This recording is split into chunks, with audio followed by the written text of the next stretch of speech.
Ladies, gentlemen, and everyone in between, welcome to the stream. It is, what day is it? I don't even know. It's Thursday morning. It is, let's have a look, 16 degrees, mostly cloudy outside. Can you tell I'm on the computer that's got the weather on it?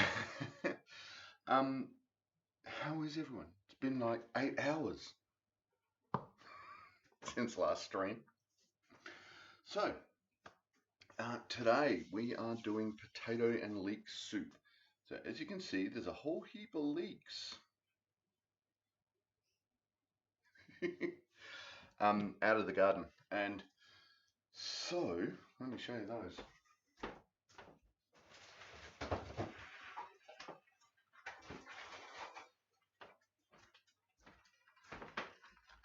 There's a whole pile of leeks.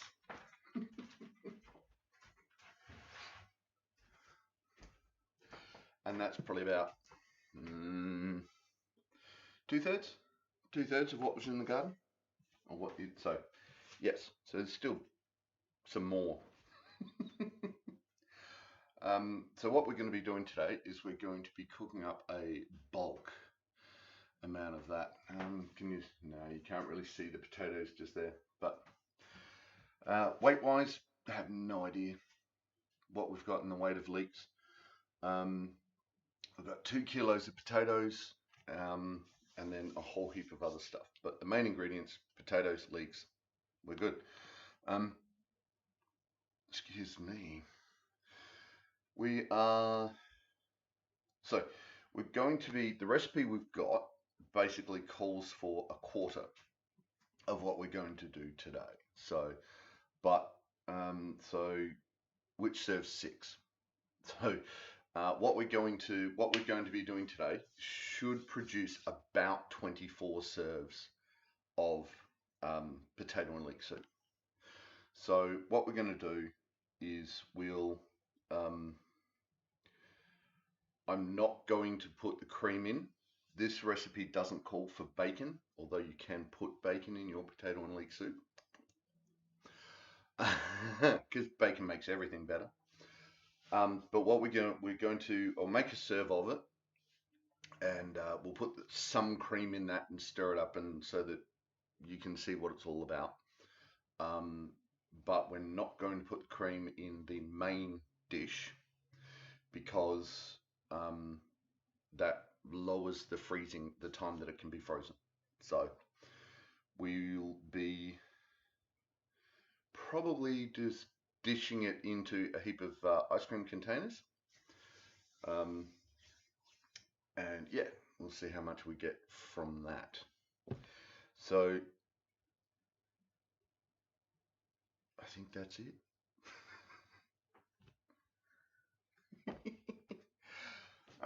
So now ingredient prepping. Oh, the other thing, right? So we'll be putting some chives on at the end. I just got these out of the garden as well. These are garlic chives.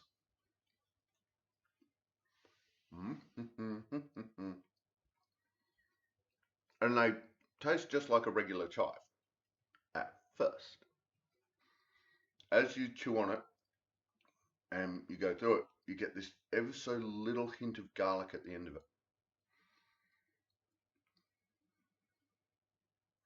And it's just nice.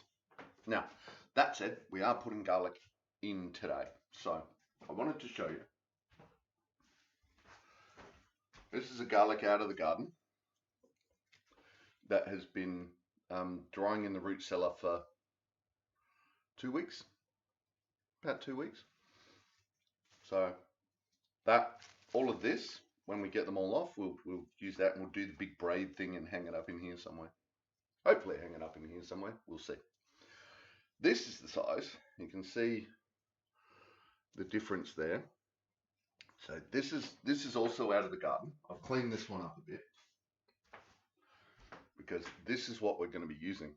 So we have 3 of those that we'll be using. Now the recipe itself calls for 3 cloves of garlic. Now, what's a clove? Right, that's a clove, right? So again, garlic is one of those things that you season to taste. If you, I'm not cooking this to share. I'm cooking this for the house. So this one is, um, we like garlic. So we're going to put maybe this is a bit more than most people would put in, but um, this household loves garlic. So we're seasoning to taste. So, and that's one of those things. It's the same as salt and pepper. If you don't like that much garlic, just put a little bit less in. If you really love garlic, just kick it off, right? So, what else have we got? Some thyme, some bay leaves, other bits and bobs. So, we'll get them as we go. Right, so let's kick off some. There we go. Now, kicking off some white bat audio. White man dancing. Look out. It's your eyeball. Alright, that might be a little loud. Oh no, that's my a little loud, not your a little loud. So, just gonna fix this.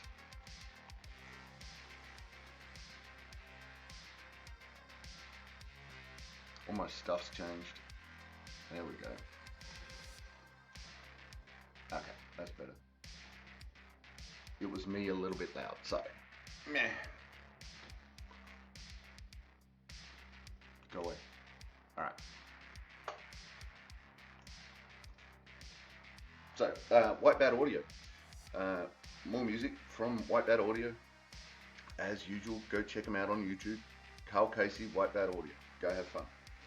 It's all Twitch safe, royalty free music, so we can party on.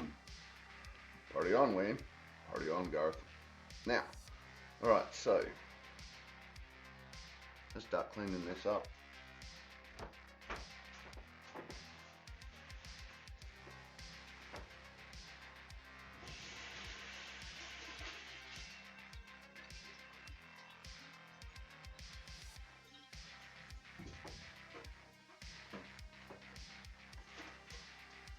Chopping board.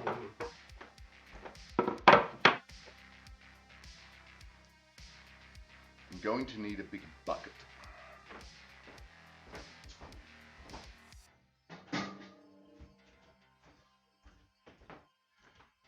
Because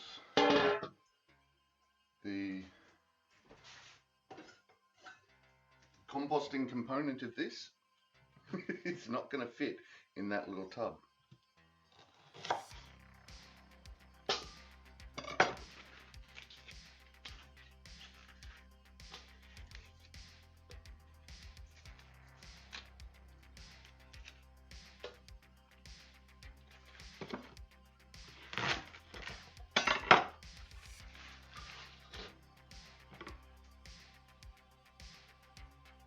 Freebies. So you can see up in there, there's still a bit of dirt and stuff, right? Just come out of the garden, like literally. This is why I was late, is because I was picking these. These are so incredibly, insanely fresh.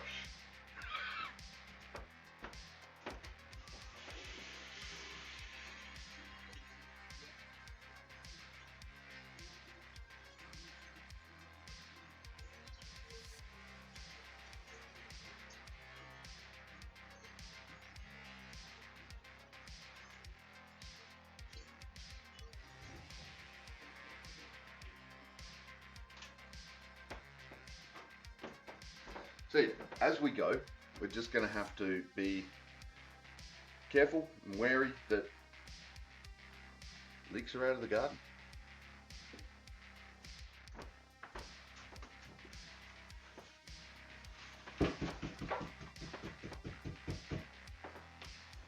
Now I'm putting dirt all through my kitchen.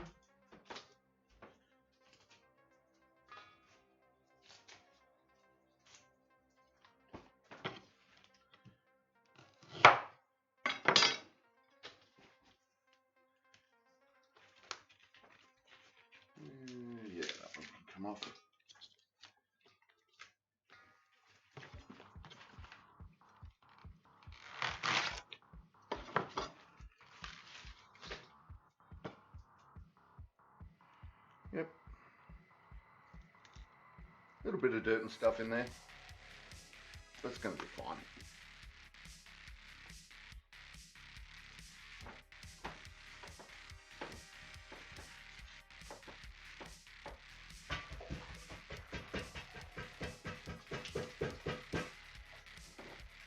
Whoa.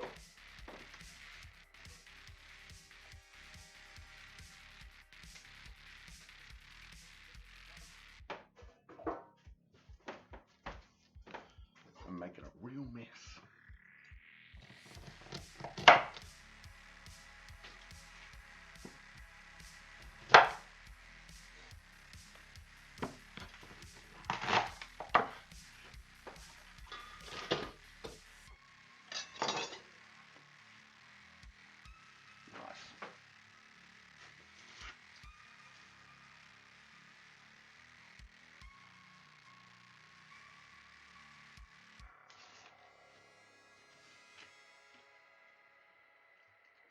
Party.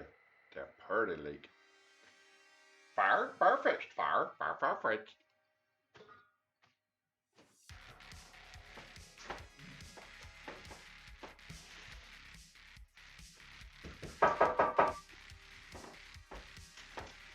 So you can see these aren't exactly uniform sized.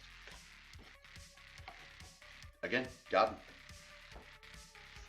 It's one of those things, we've gotten used to the idea of,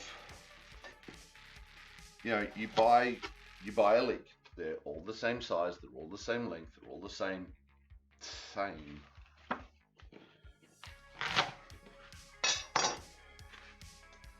And you know what? IRL, they're not.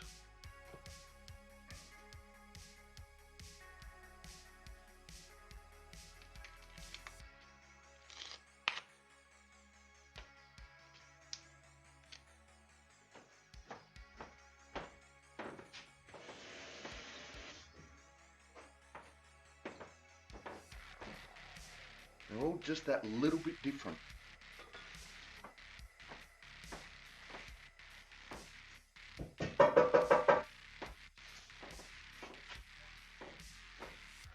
You know, you saw it with garlic.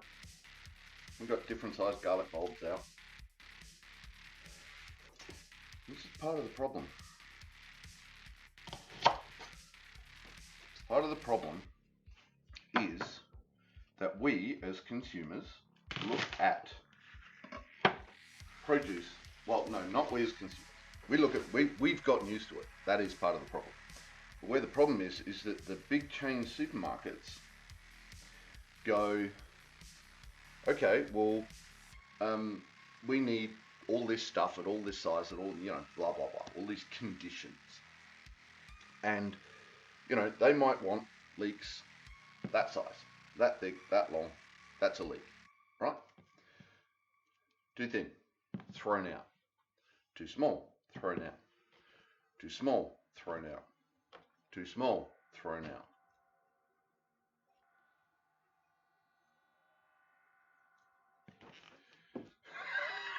And if you can't see the issue with that, you probably need to pay more attention.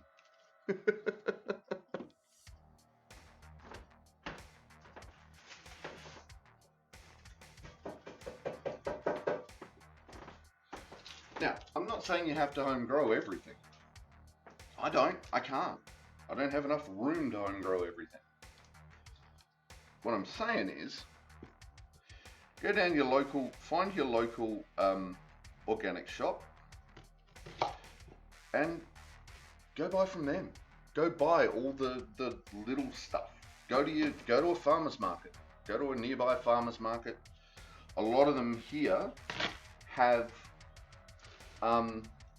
they have the commercial looking ones, and you can buy them, or you can buy their seconds, which is the stuff that's not quite pretty enough. And it's about a third of the price.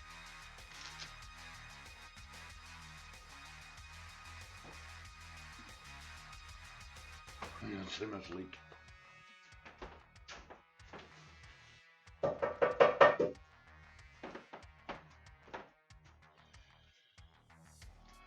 But that way, you not only get you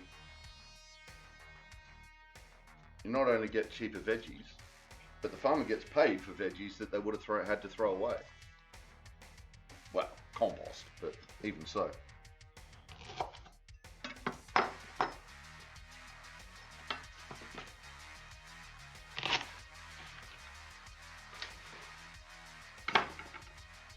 And take that off.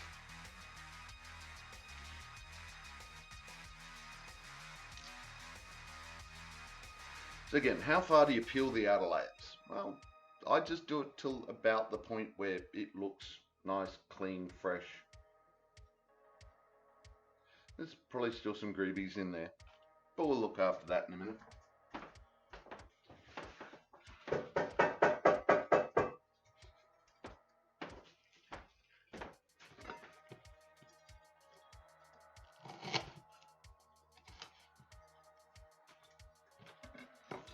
Bulb.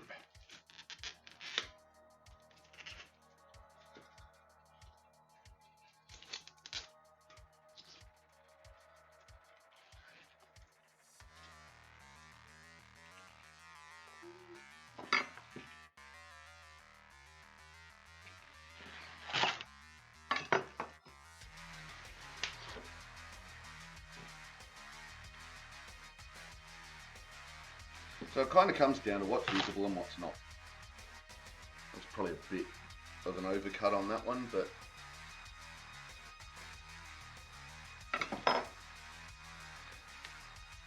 I'm actually going to have to find out if you can use these bits.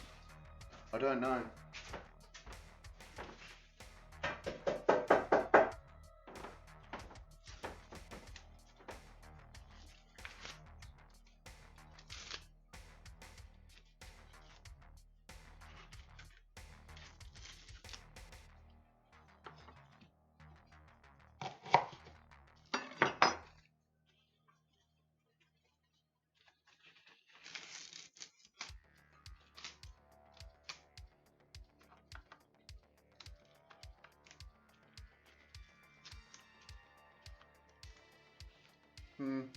Probably took a bit much off that one too, but that's okay.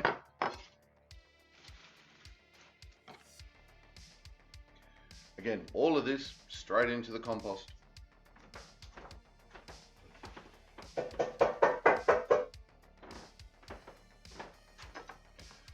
teddy surah? I don't even know what a teddy surah is. We've got a mouse in under all this food somewhere. Found it. Everyone can stop looking now.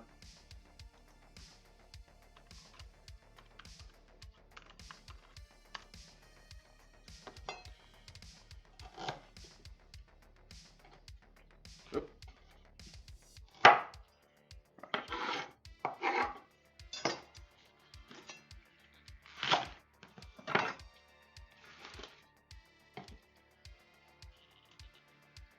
See? Dirt.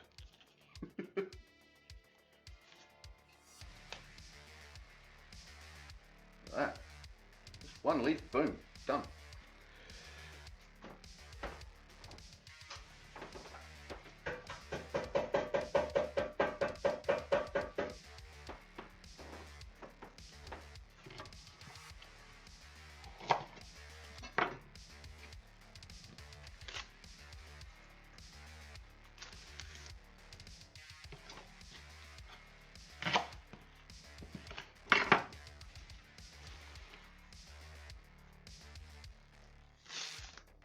Well, that just shredded.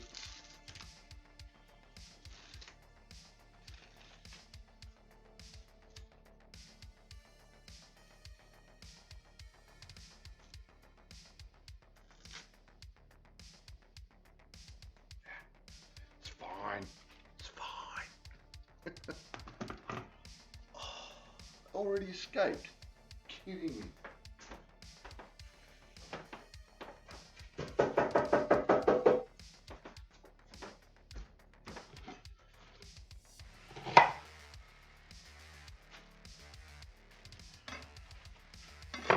Okay, this one's looking interesting. We can't clean this up a bit.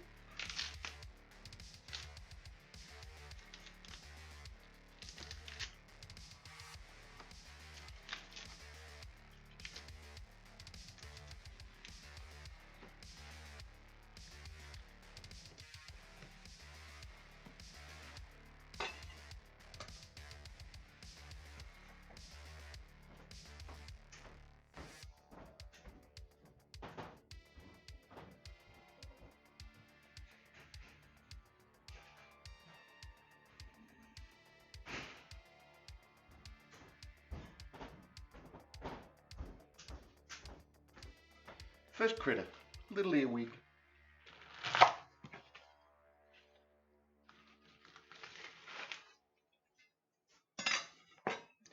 Ah, that's why it looks weird.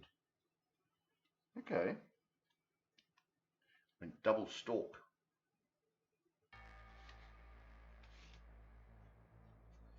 Cool. Rest of the root system off.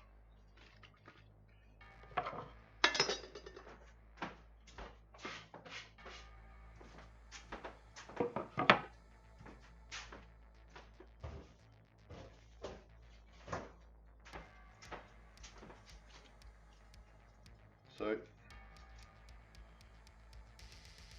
just going to have a look at these. I've got these tiny little ones that are growing on the side of it. I'm just going to have a quick little play around with it.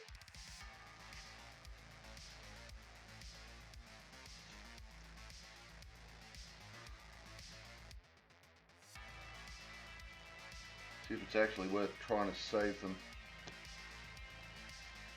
And I'm getting down into so much little nothing that probably not.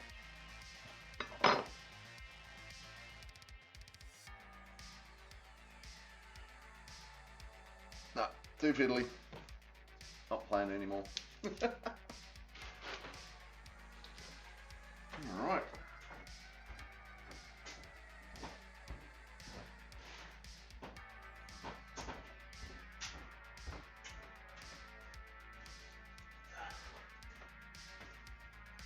Actually cleaning up the floor a bit.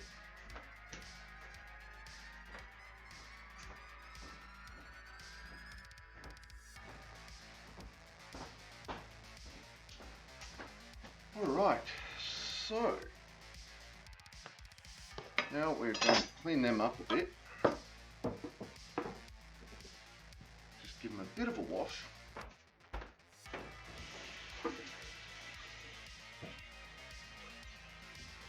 I haven't got my tea towel.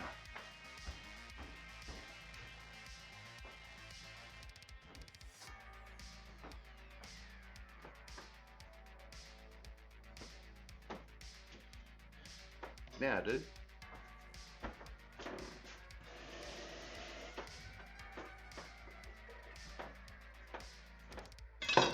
Right, so I'm going to give these a bit of a wash, so forgive my back for a minute.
Now, we don't use herbicides, pesticides, or anything like that.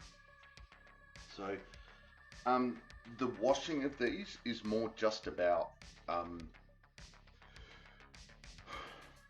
cleaning off the dirt.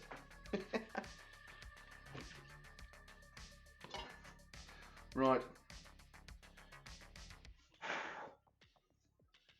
So we need to, what are we doing? Roughly chopping a heap of leeks.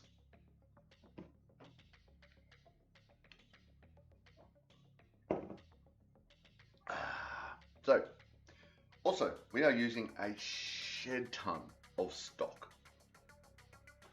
So, that's half of it. That's half of the stock we're using. That's 14 cups, which is 3.5 litres just there. So we're using 7 litres of chicken stock for this. So you can use beef stock, you know, we just prefer chicken. So as you've seen, we've done broths before. We did the beef broth a while back. Eventually it'll be up on YouTube, honest. So something dark side.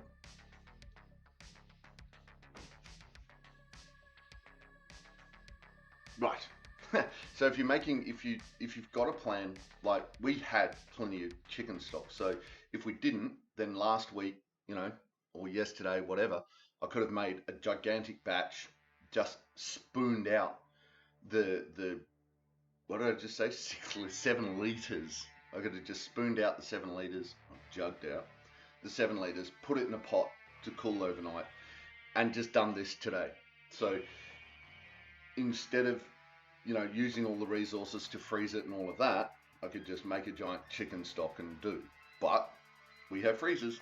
So last time I did the giant chicken stock, the leftovers went in there, and we're about to use it for all of this. So this can be one of those, you know, make the broth, just spend a whole day with the family running amok doing cooking.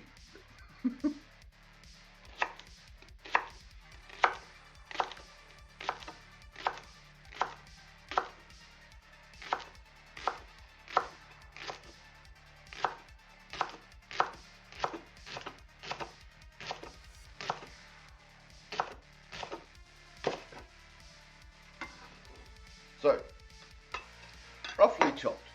You can see that I'm just chopping that into discs. Now the discs, doesn't matter, it's like an onion.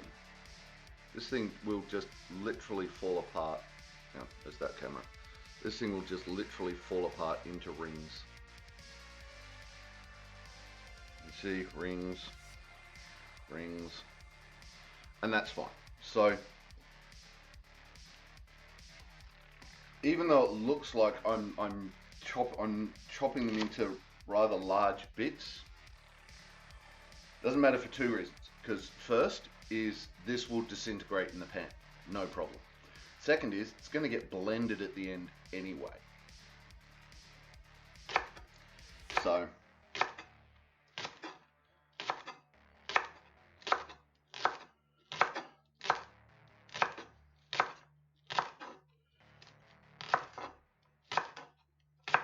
now, it says to keep going through the light green, right? I think this is still light enough green. Probably not going to go all the way to the end.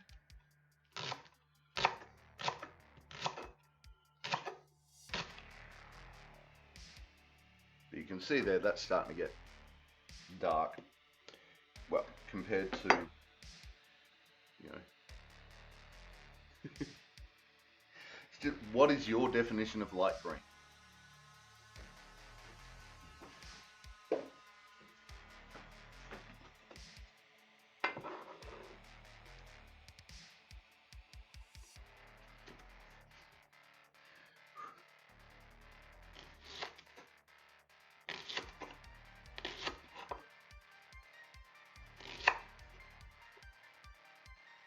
Yeah. Look at that. You just get these pretty little patterns in it.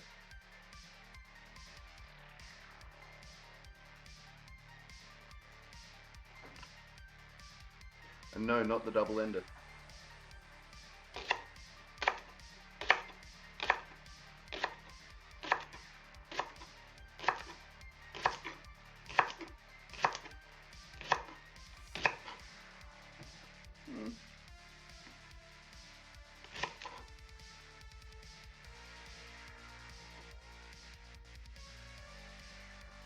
Now, I just cleaned it.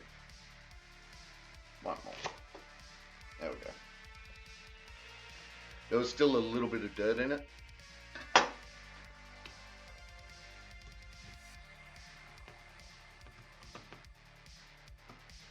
Let's see if we can catch that cottony. Still got just a little bit of the root system on it. I need another bucket.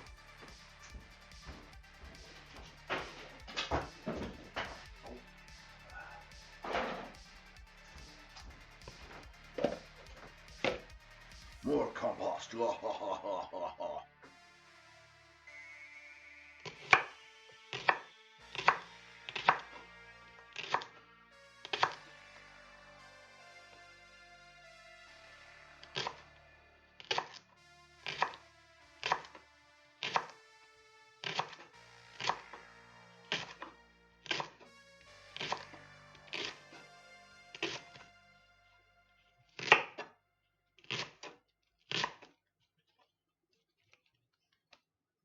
So you can see, even though I rinsed it, there's still just that little bit of dirt in there. It's not a problem, it's just something you have to be aware of.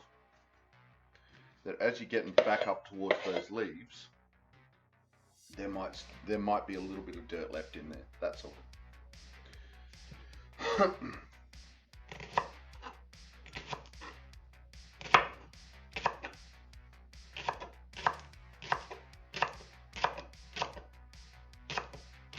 So now, I look up at the camera.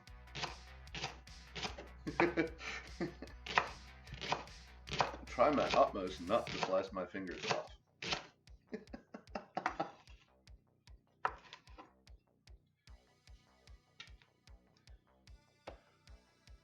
Yeah, good enough. I'm actually going to need yet another thing to put all these in.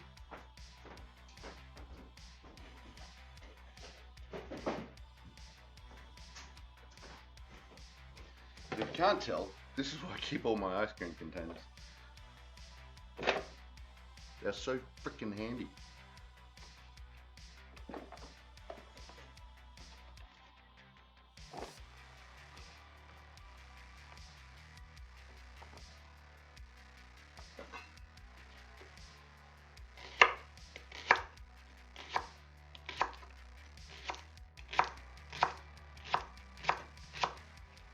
Well, that one got a bit thick.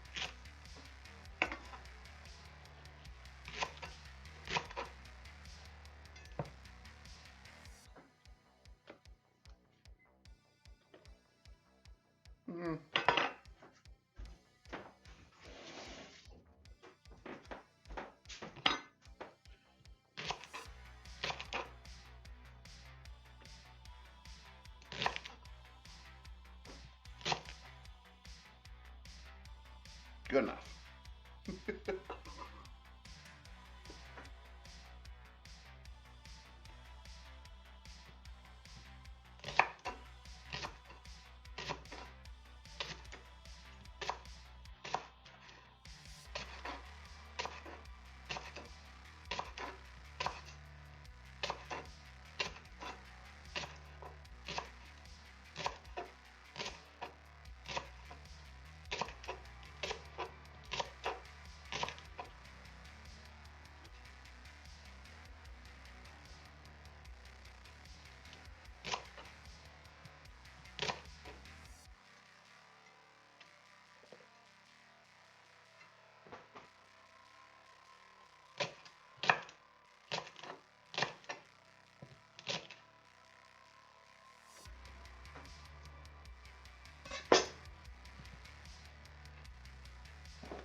Yeah, I caught the cottony.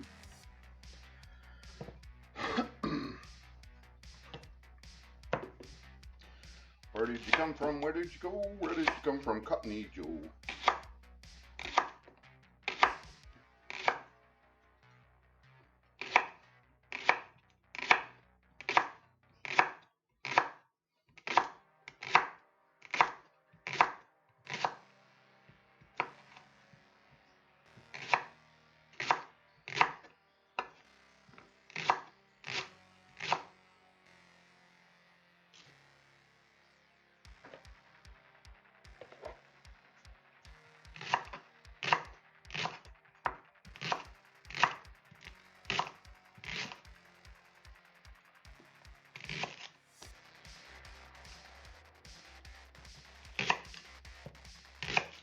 Starting to get just a little bit teary.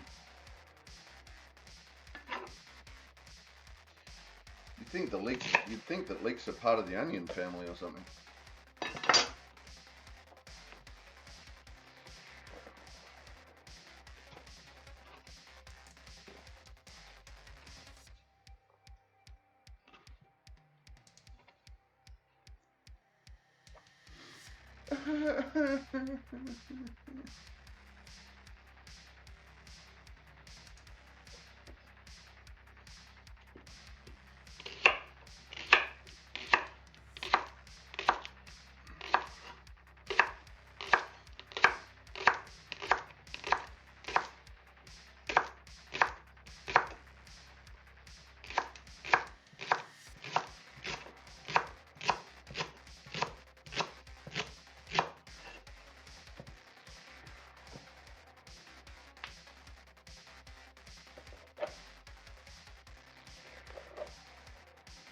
See?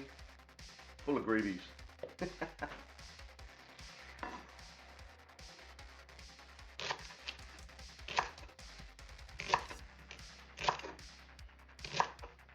It's not going to hurt you, it's just a bit of dirt.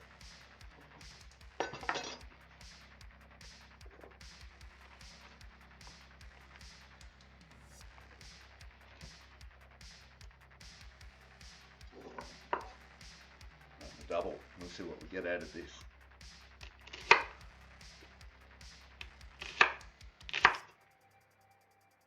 Ooh.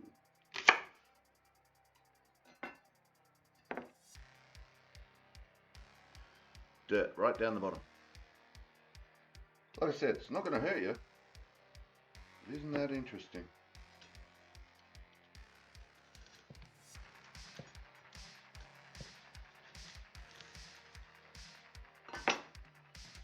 Huh. Look at that. Look at that.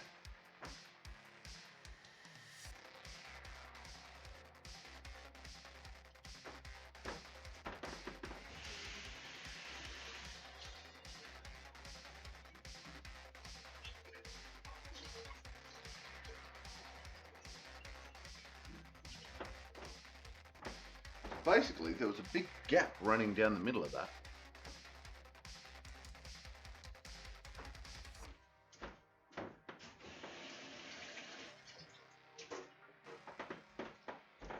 And it left us with quite a bit of dirt in there.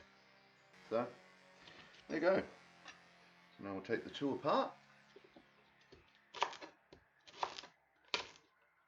We'll just chop them up.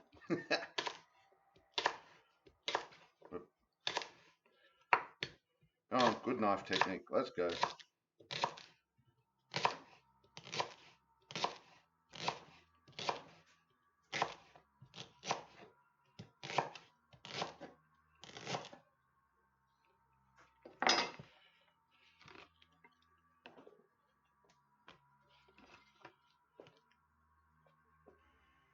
Right. 3 to go. 3 to go.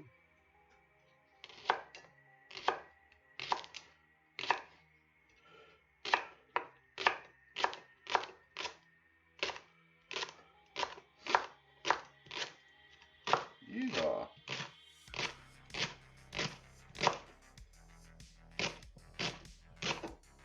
Oh, starting to get some dirt there.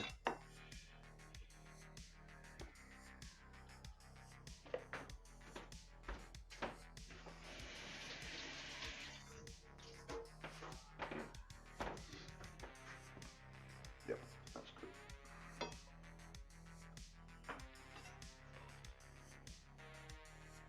Ran out of room in my bucket.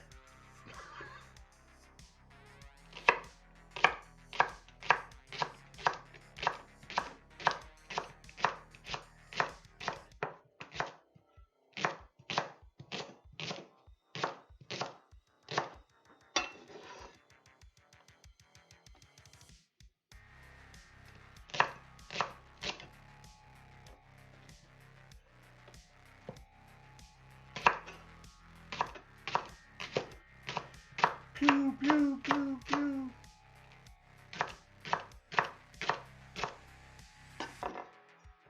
So you can see as I'm getting faster, I'm getting a bit slacker about how thick I cut these things.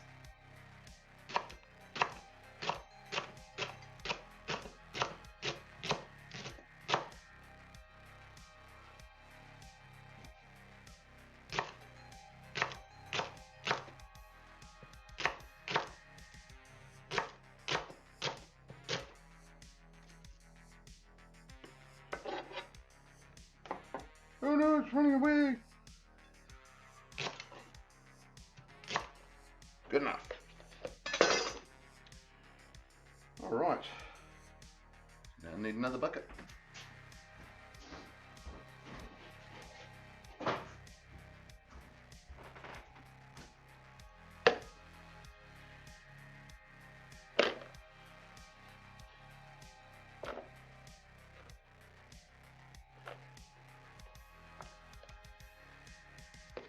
As you know, I like my ice cream, so.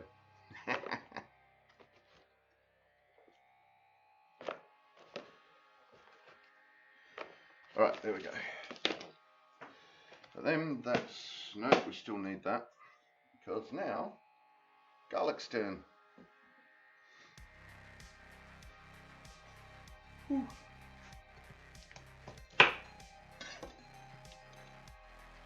You're gonna regret that.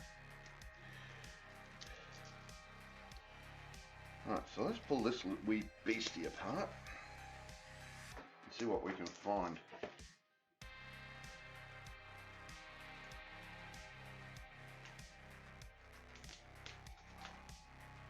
It does not want to come apart, I tell you.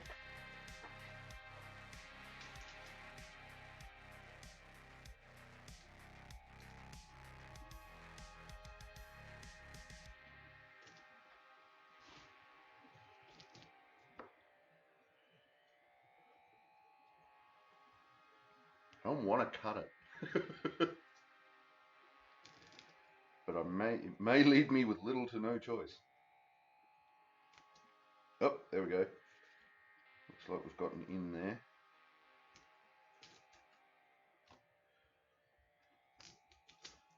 There we go.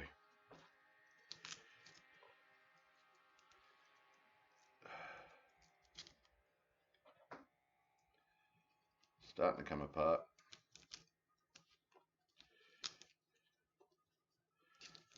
All right. Damn, that did not want to come apart.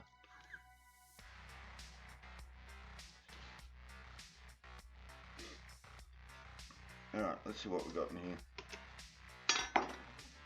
Oh, should have topped and tailed it, but oh well.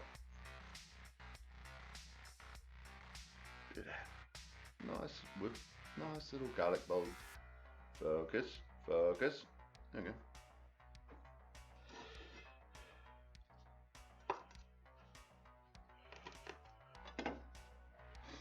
Now to me, that's a baby garlic bulb. That's like a third of a garlic bulb.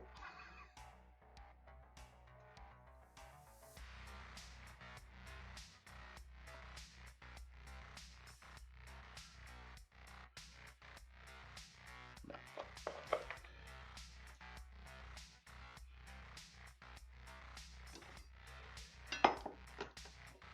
Some of this is probably going to end up being too fiddly.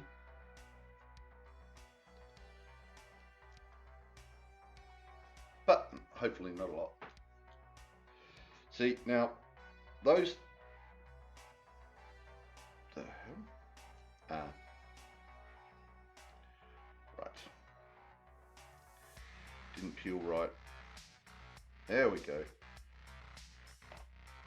So, that sort of size, I would say is probably a bulb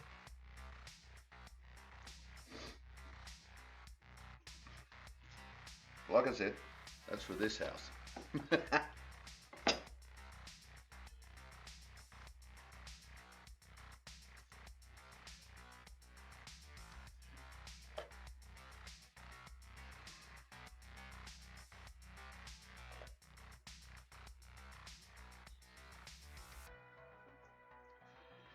See, now they're extra gooey because these ones haven't been dried.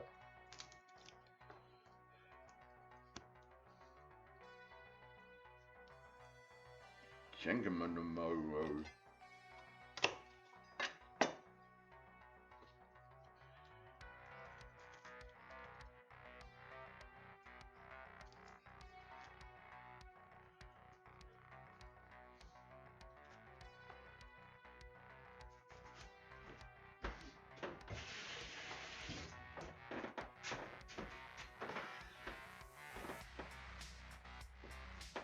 Thought I'd missed a whole leek. It was just the casing of that double one. Dilbertus Maximus.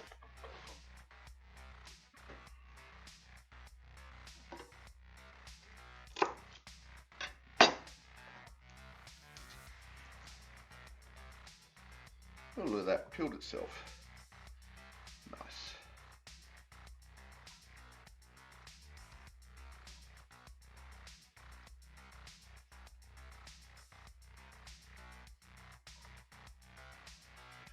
So yeah, like I said, the recipe calls for 3 garlic cloves. 3 or 4? Hang on. 3. And we are quadrupling the recipe.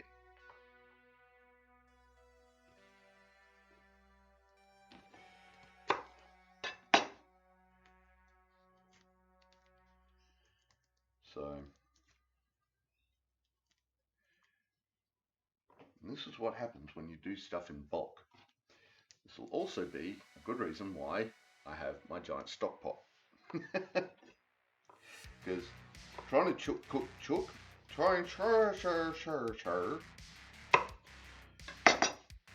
trying to cook this in a smaller pot, you can do it. You just do it in batches, which is fine.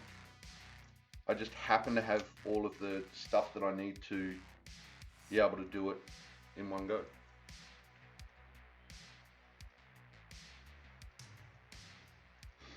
Come on, peel off. Peel? No? Why not? Oh, there you go. Excellent. Alright, so that's the first bulb. There are 3 bulbs. Alrighty.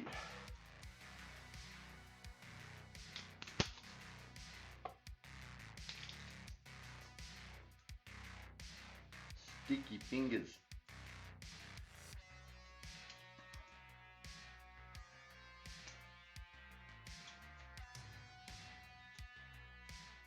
Tough little suckers.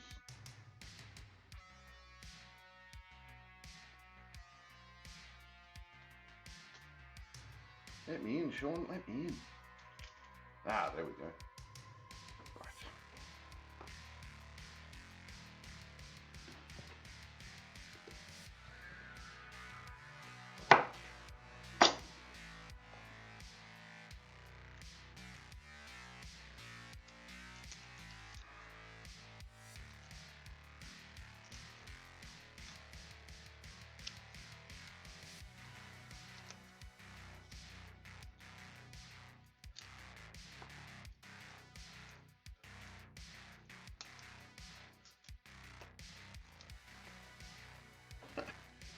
Alright, these ones seem a bit bigger, these bits, which is nice.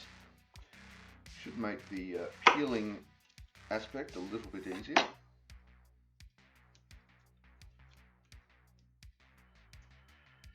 He says out loud.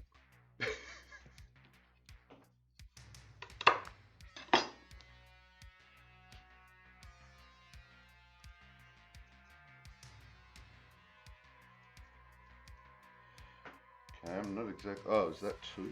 Yep, that's 2. Trying to peel it, and I'm going, why isn't that peeling properly? couldn't peel down the middle because they were stuck together.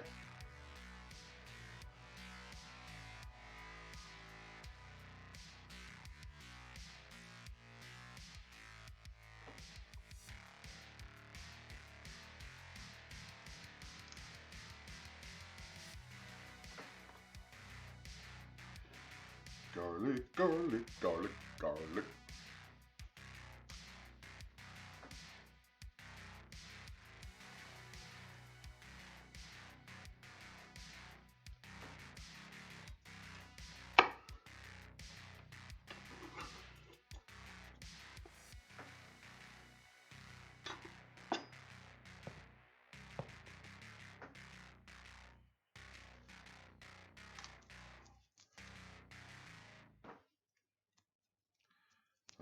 It's just starting to get boppled into that.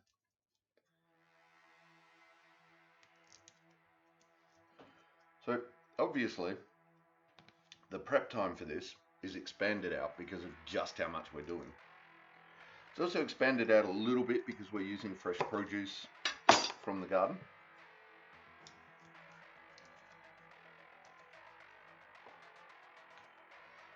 Yeah, so if you're thinking about having a go at this at home, you could probably quarter this time that it's taking to prep this. So we've still got the potatoes to do yet.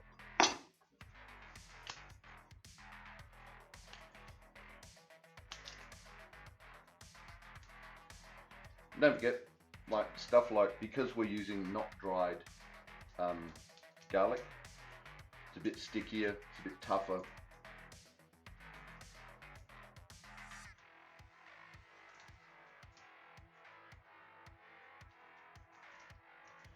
We're using the small ones so we don't just have a couple of big bulbs and done. Hey, there we go.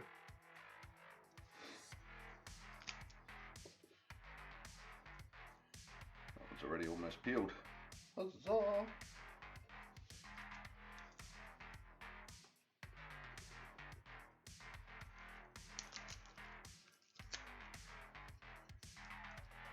What should we do? 3, 6, 12. Equivalent of 12 bulbs we're looking for. 12 cloves. 12 cloves, not 12 bulbs. I don't like garlic that much.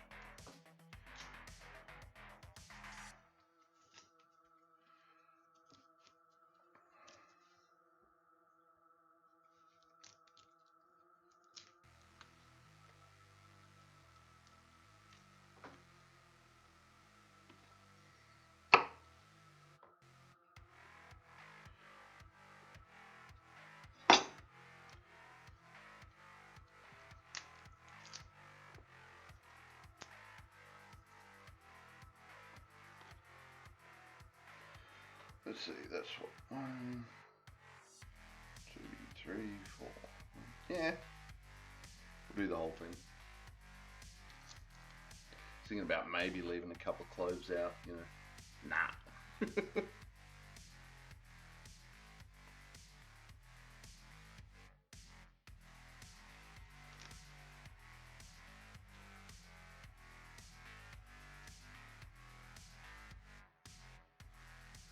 Okay, this one's going to peel weird. Here we go. Why are you peeling weird? Ah, because there's 2 of you.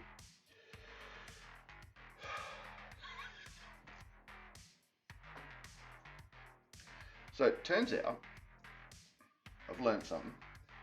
If you're doing dried garlic, crush it, skin falls off. If you're doing fresh garlic, crush it, juices go everywhere and make it sticky as hell and harder to peel. There you go. Learned something.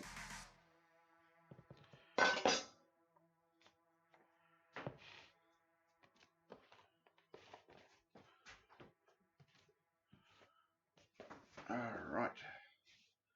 Now this can go in the compost pile.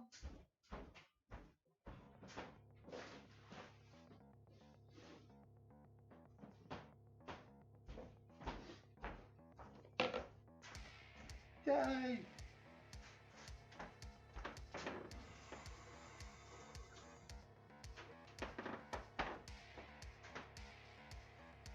Alright, so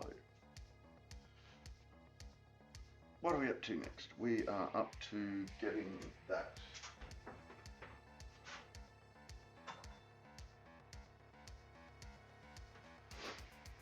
just want to clean off that chopping board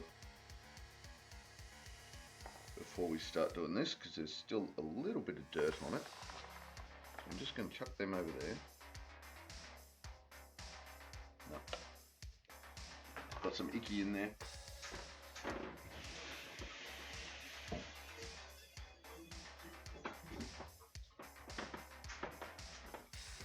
Alright.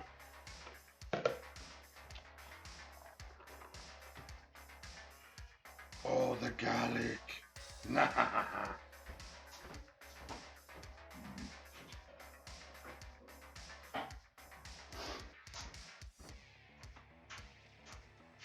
Any excuse to pull the mezzaluna out.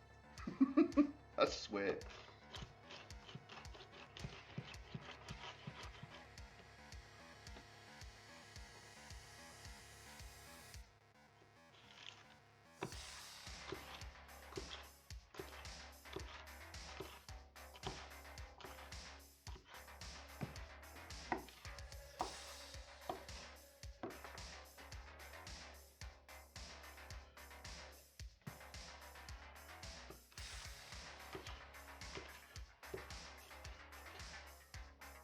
Get back in there. Chop.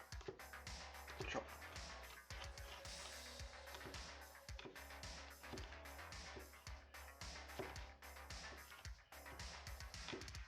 It's not being very fought. These are slippery little suckers.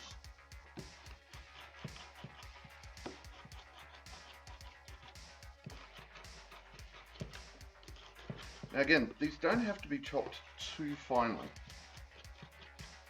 Mainly because it's going to get blended. We're going to end up blending it, so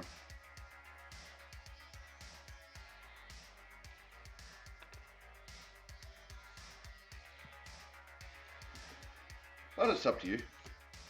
If you want to chop it really fine, nothing wrong with that. If you want to play with your mezzaluna more, who am I going to complain?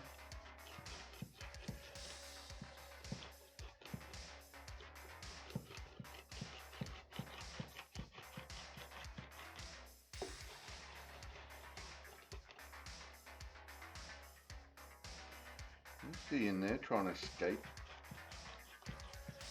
Haha, gotcha.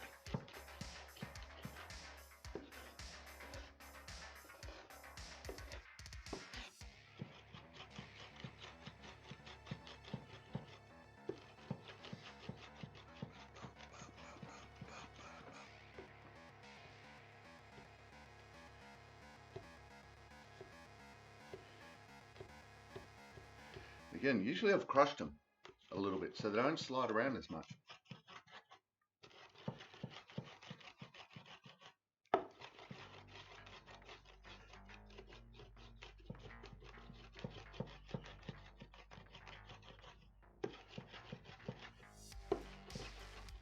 All right.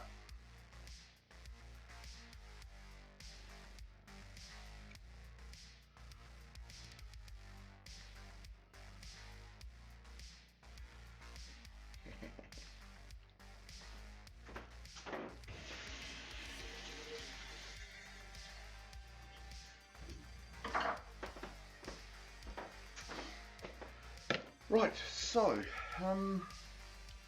what is a tablespoon of butter in weight? That is the question. Question of the day. Let's go find out, shall we? Hang on. There we go.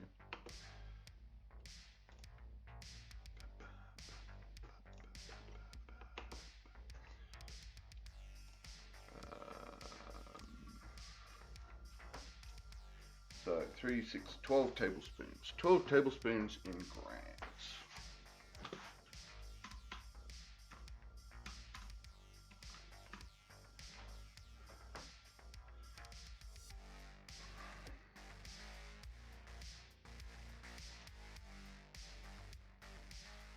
doesn't help.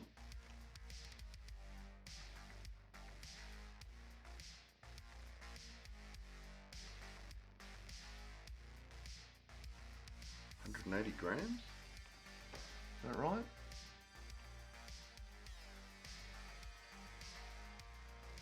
Yep, 184 grams. Okay. So we need 184 grams of butter.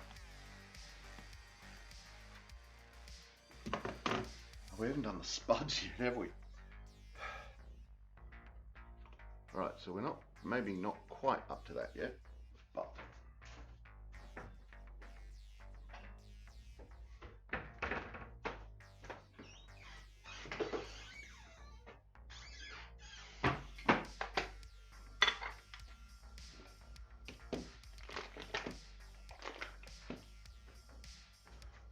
coffee grade.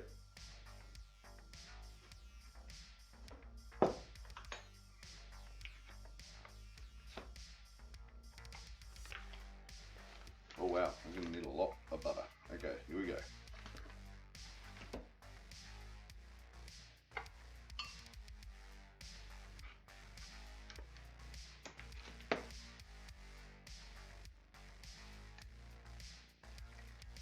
Oh, well that's 100.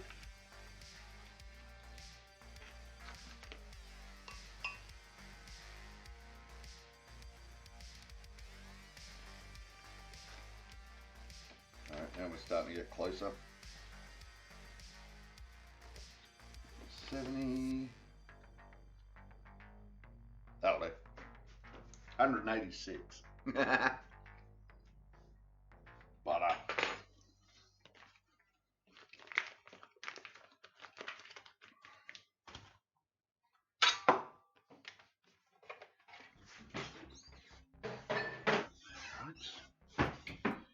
Need somewhere for garlic.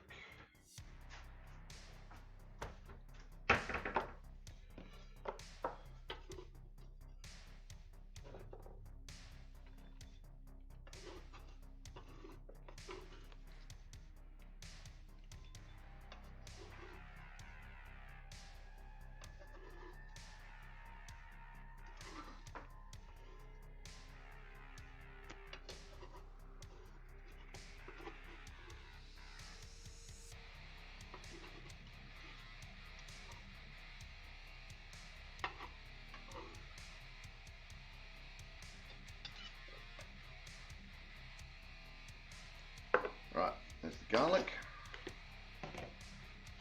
Give that a rinse.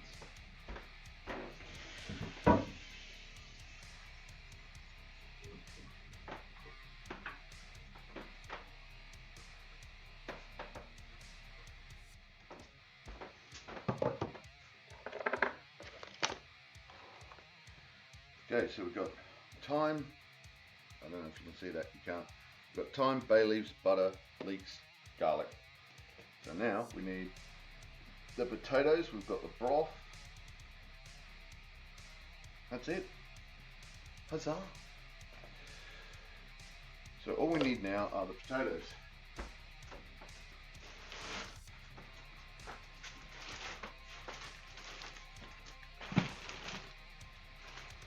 Four kilos of potatoes.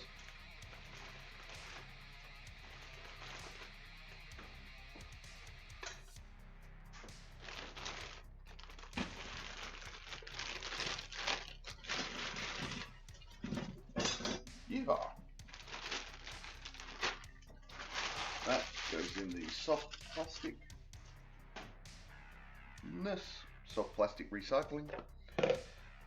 Alright, what are we doing with the taters? Peeled and roughly chopped. Okay.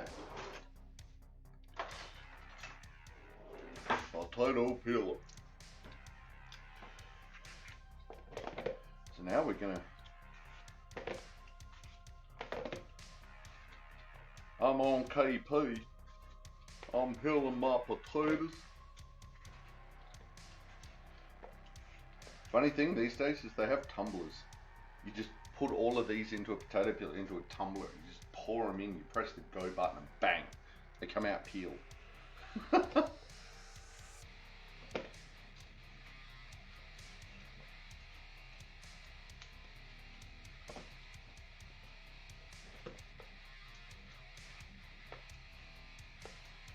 may have been where I got, you know, a fair whack of my cooking knowledge, was doing KP in the military.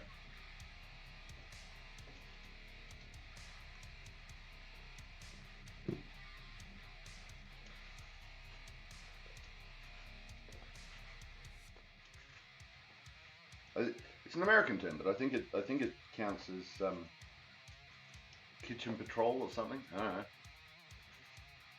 In Australia, we just call it extras, extra duties.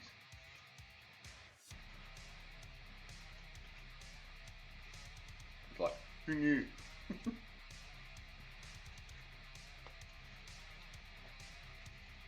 Who knew I would get in trouble?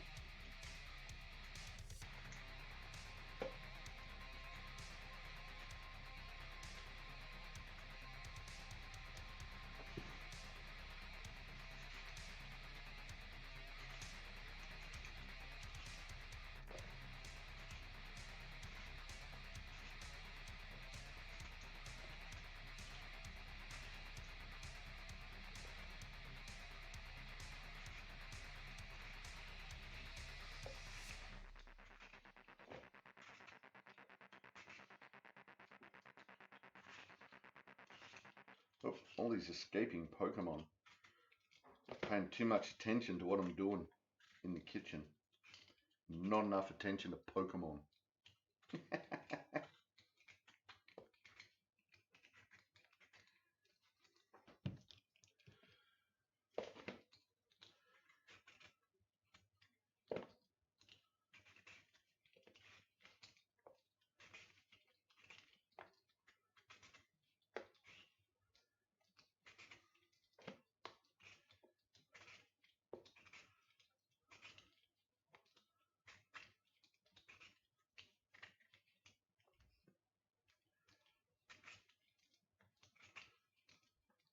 Oh, another earwig.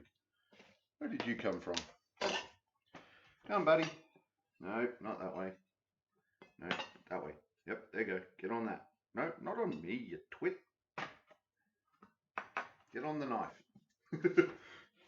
Get on the blade of the knife. There you go. That. Alright. It's now an inside earwig. Yeah, he'll be fine. Second greeby. Huzzah.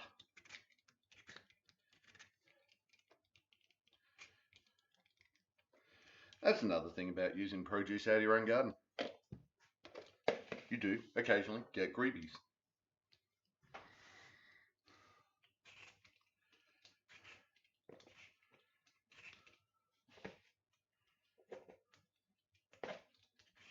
We run out of music. We have bad run out of music. Bad.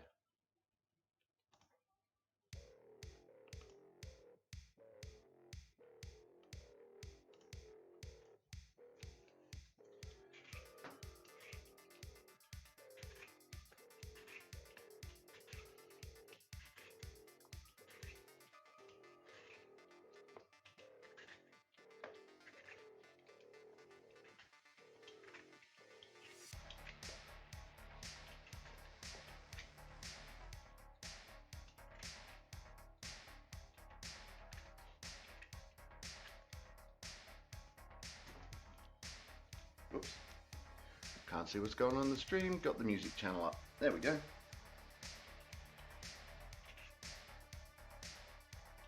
So, for context, okay, because this is taking a fair while to prep, but for context, we're about halfway, well, we're about a quarter of the way through the potatoes.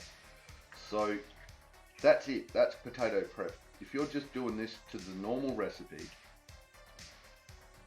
that's pretty much it. You're done for your potato prep. Well, potato peeling anyway. So, understand that this recipe is not, it's not huge. You can see it's time consuming, but I'm not doing, there's not a lot of effort per se. So it's just something that as we go along, you keep in mind that because I'm doing an uber bulk amount, I'm basically doing this 4 times.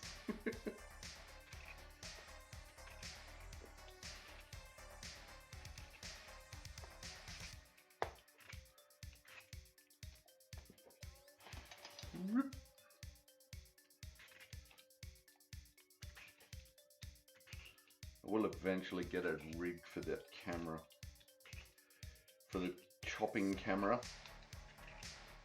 so that you get a better view of it. We will get there.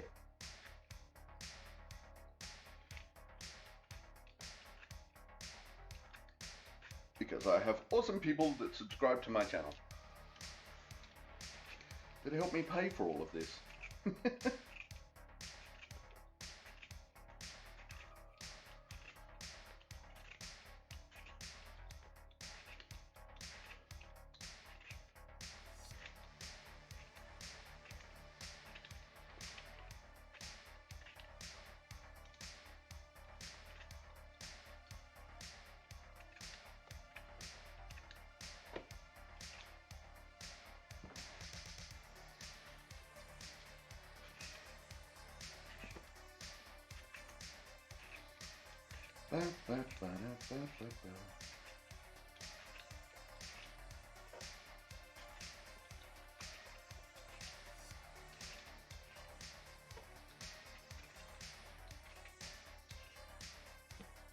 Brain is just wandering away. La, la, la, la. I mean, realistically, that's part of cooking, isn't it? You can just wander off, go into wherever you want to go.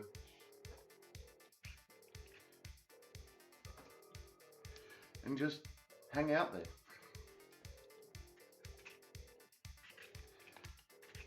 Right now, I just happen to be hanging out with all of you.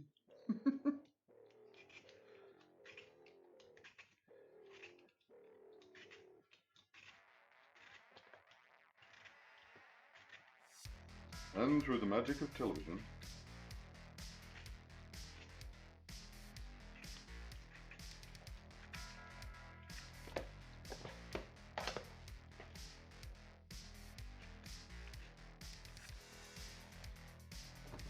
Oh, bag one down.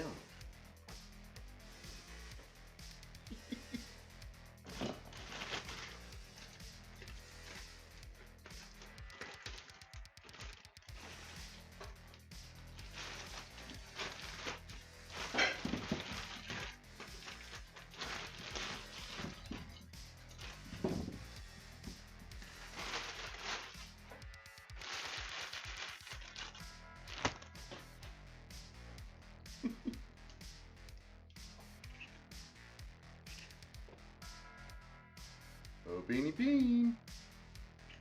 Don't know where Bean's gone. Could be anywhere.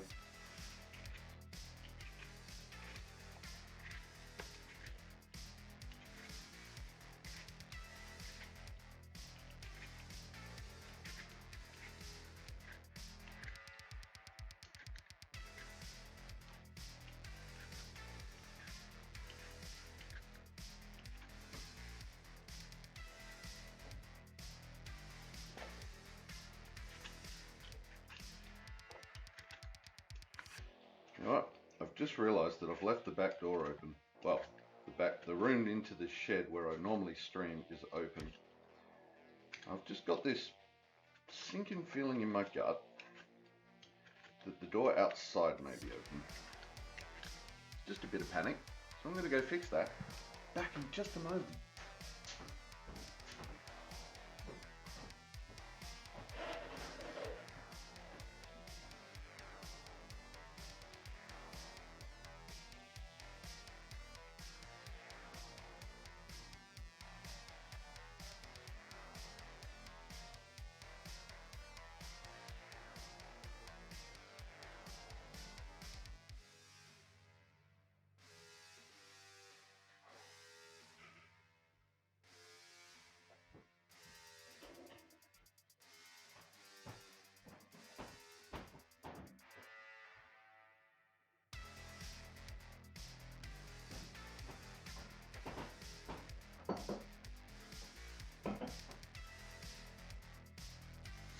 watching. Alright, so time for a can of dry ginger ale.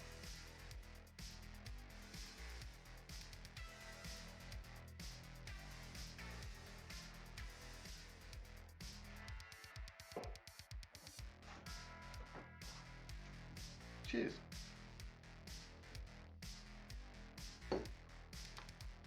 Good old fashioned dry ginger ale.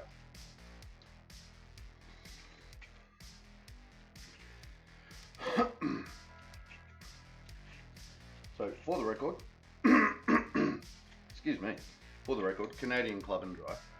Drink responsibly, don't hide drinking.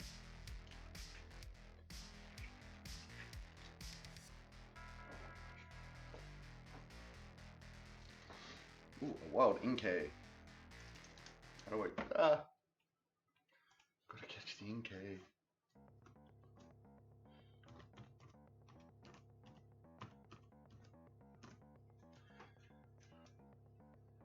Oh, damn it. I was away just a little bit too long.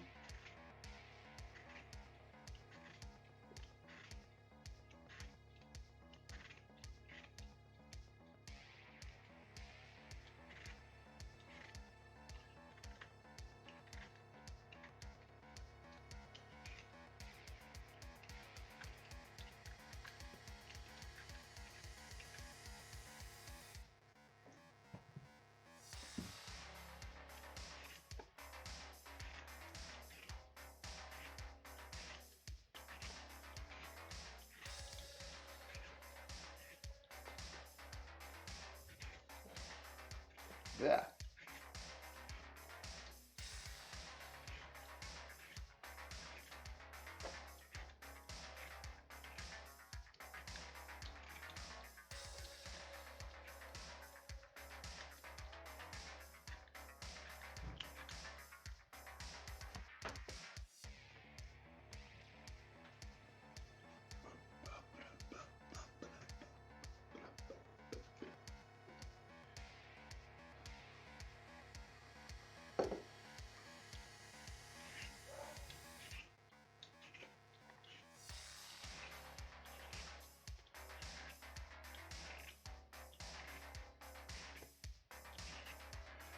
The recipe.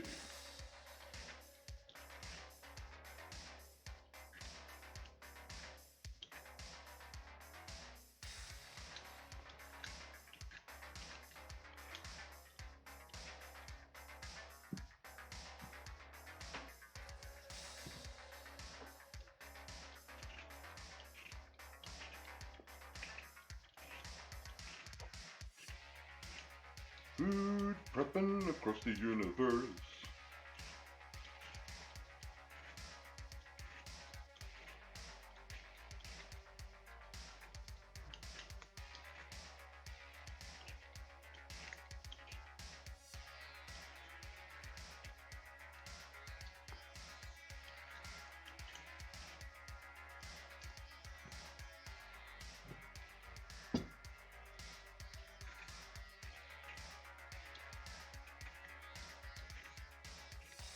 This is an odd shaped duck.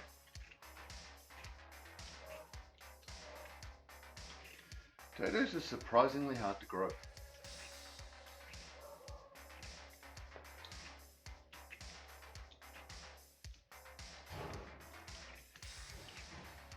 I've tried a couple of times and rarely successfully. And if there was success, there wasn't a lot of potatoes.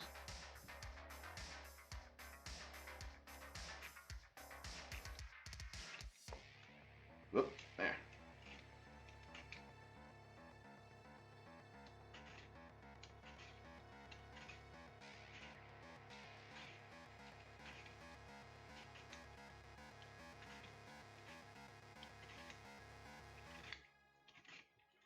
I've got the good soil, I've got the bags, I kept filling the bag, I kept, you know, piling it up as they grew and putting more stuff on and around it. Just wouldn't grow. Well, they did grow, but they wouldn't grow to anything of any decent size or anything. Don't know why.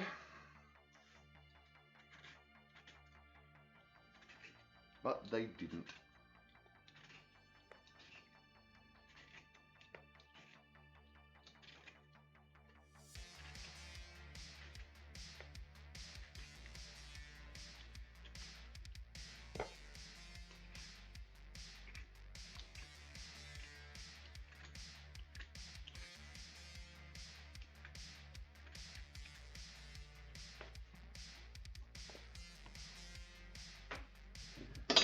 Oops. Chip flying everywhere. Got a bit of potato in the end of my nose. Let me go fix that.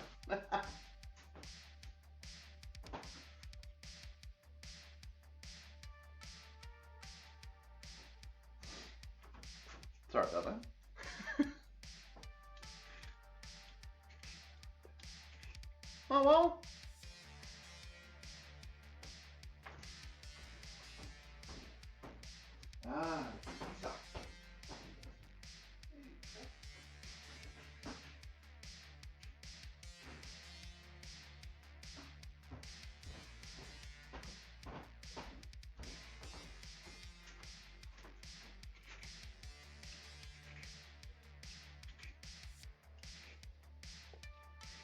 He's here at the door.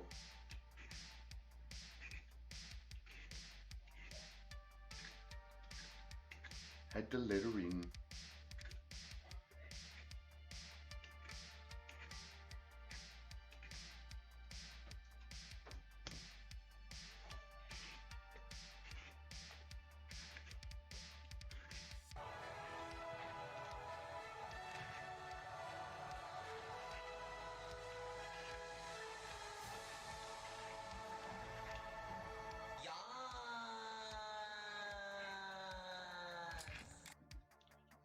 How you doing, Rage? Welcome to the chat. Welcome to the stream. How you doing today?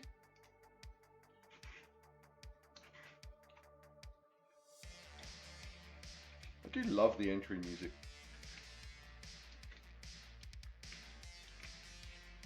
Got most of the prep done.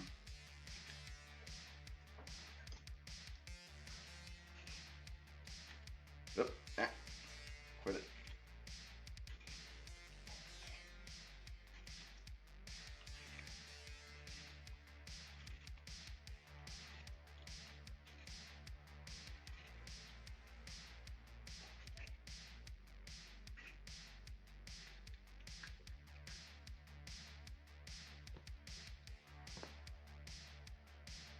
I'm well, thank you.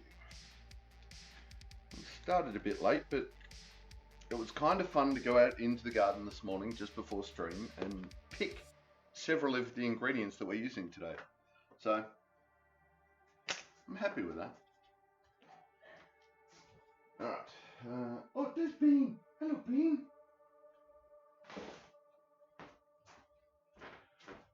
Finally saw the Bean. Bean felt the power of the horse, but I was stressing about where she was.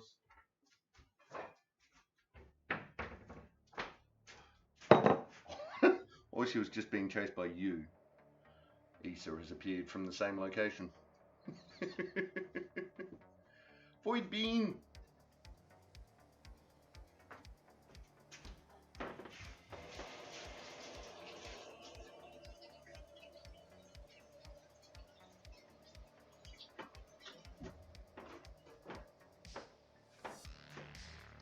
She was definitely the Void Bean last night. Came up and I'm like, there's a little mound. Is that a shoe under the table or is that... Oh no, it's Bean. She was the Void Bean.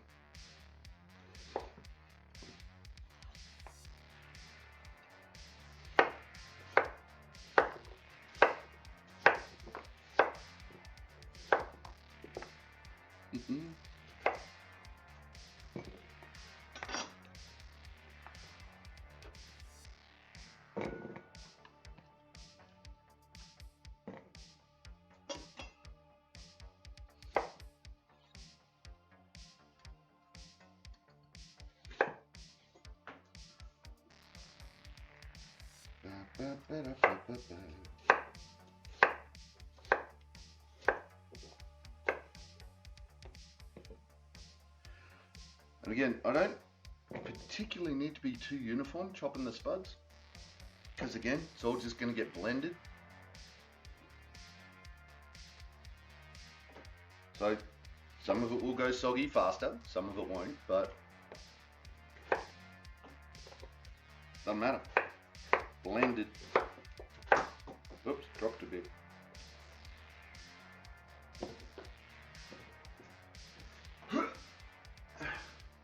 Where's the bucket?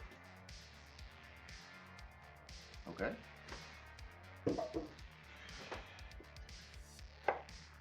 There's a white spray of something all over my phone. Probably potato juice, but you know.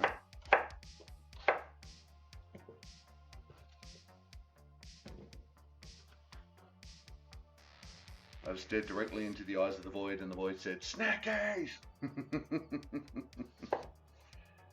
Yes. If you stare into the void stares back. Staring is all very well and cute. Try traversing the void. Woo.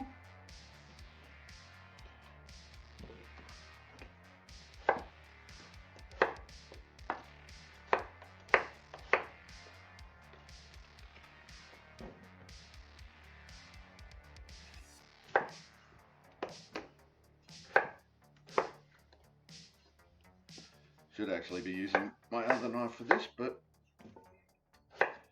no worries.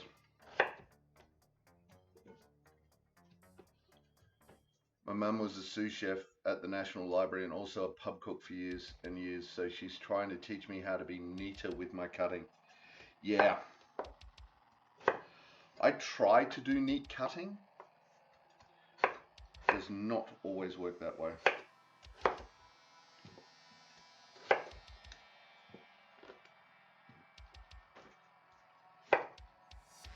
Okay, that was weird. Don't ask me why I just chopped that there. But I did.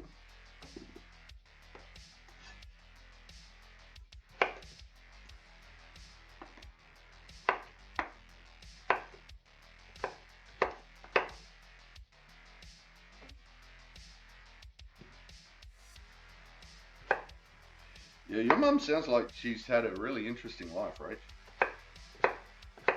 One of those people that you just sit back and listen to their stories.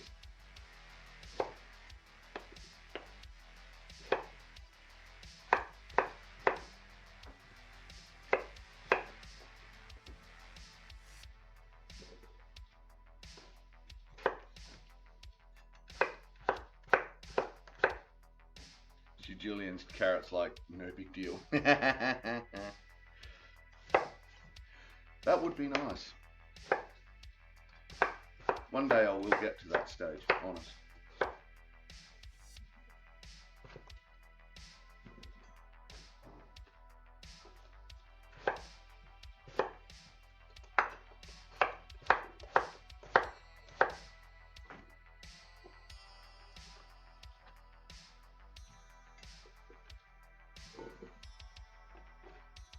Damn, that bowl may not end up being big enough.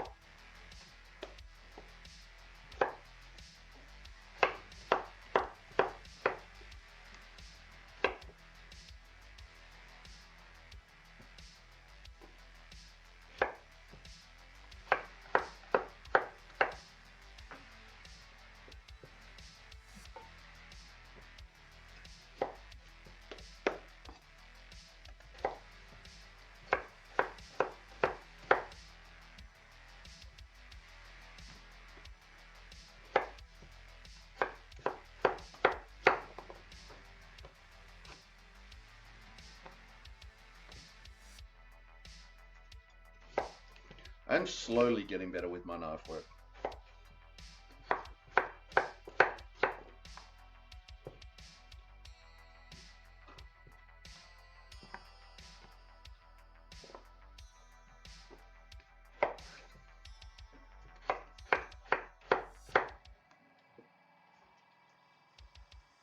Slowly.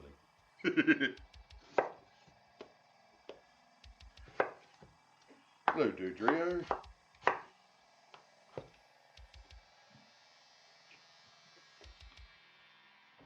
Let's see if we can catch you.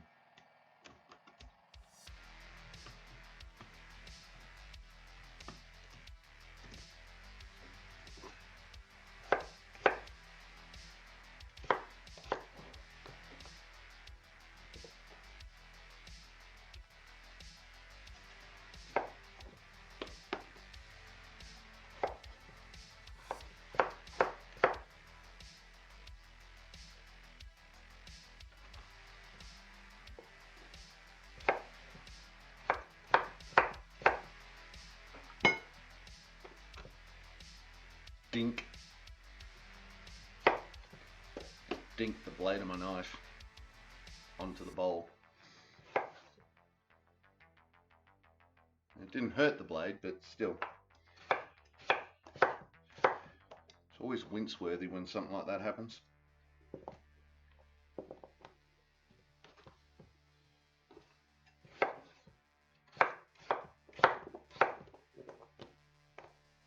Whoop. No, you're too big. Chop it. My dad was in the army, so we moved around a lot, but also he's a typical type A personality, narcissistic SOB, so she was constantly made to feel not worth anything. Ugh. I think a lot of everything was her screaming internally to regain some independence. Yeah.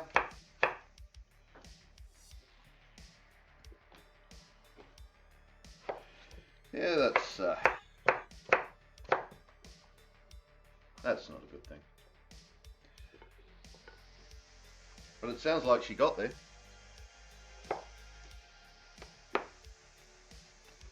Which, you know, that part is a good thing.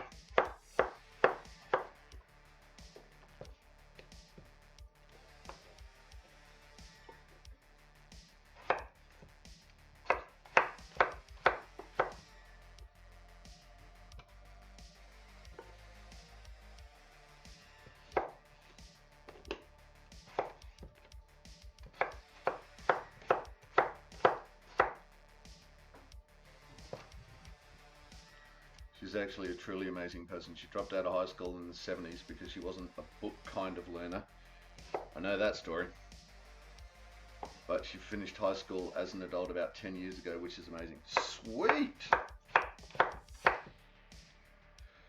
Did she do it like just to say she could? Or was there an actual extra purpose to going back and finishing it? She built a career from the ground up, starting as someone who stuffed envelopes for the university. Start at the bottom, work your way up. Yep. Well, let's face it though, starting at the bottom and working your way up was common in our parents' generation. It's a whole different workforce back then. But good on her.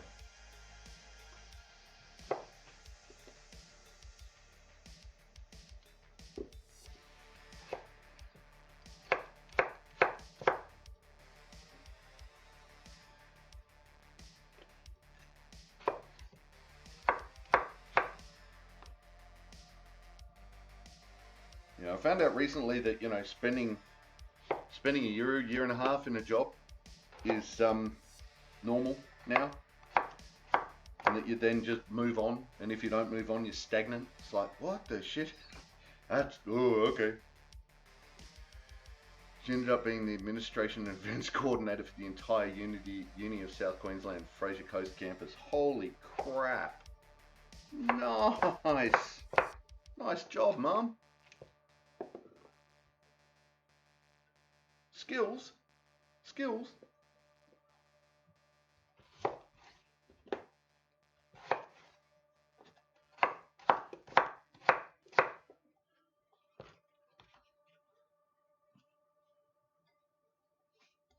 There's a lot of potato to go in this potato and leek soup. It's only 4 kilos, right? 4 kilos of spuds.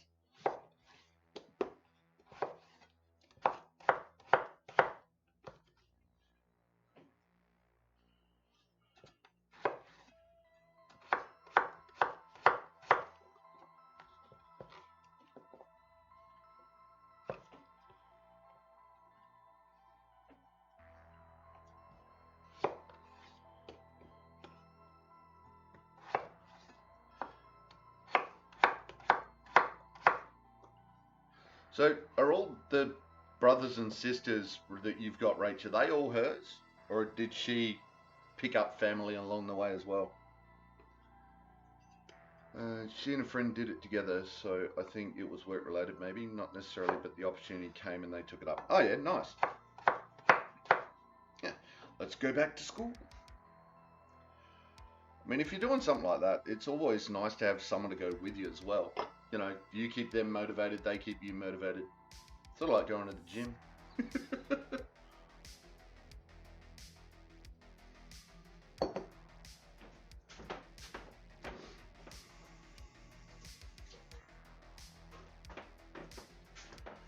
Right. I think that's all the prep work done. It's only taken us an hour 45 to do all the prep work. That's okay. So,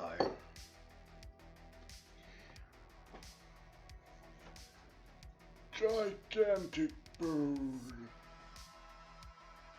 Doesn't feel like 4 kilos. It really doesn't. Yeah.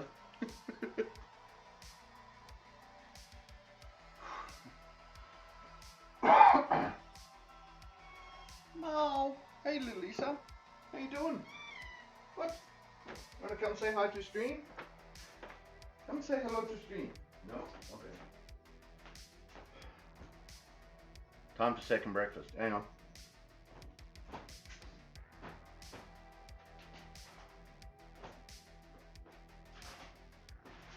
Oh, you wanna go out? Not second breakfast? One out. Alright. Here, boy Bean. How you doing?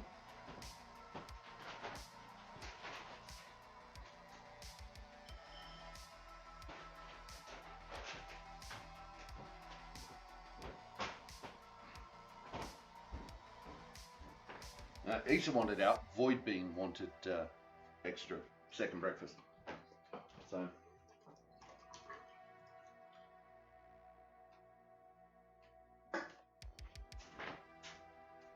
Some more of the special fizzy. Alright, so the prep work is done. Let's start cooking, shall we?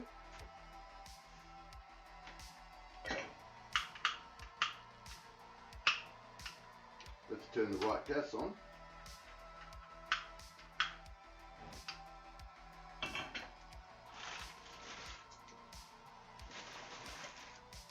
Take the brioche rolls away, put them over there. No, we're all a mishmash. I had one older biological brother, though I don't know where he actually came from, mum or dad, who died when I was 13, and I have a slightly older half-sister from my dad's first affair. My brothers and sisters are 100% maid family, nice, that I've collected and mum accepted as she moved back 6 or so years ago. Nice. Maid families are usually the best, aren't they?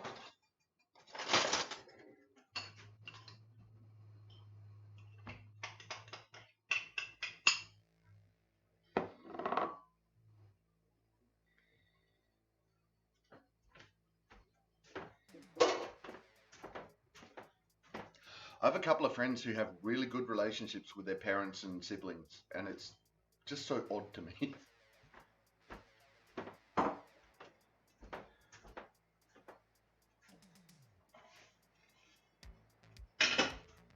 Look at all that butter. My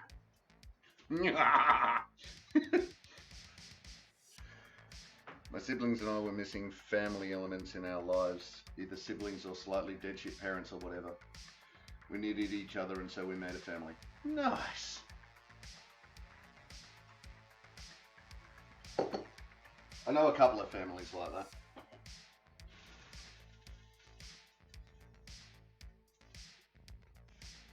that. Now remembering, this is 4 times the amount of butter that you would put in normally. We're doing this in bulk. Let's turn you down a bit.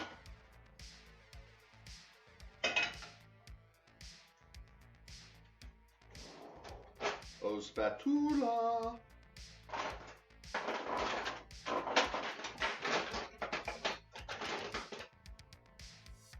That's my plastic spatula gone. Aha.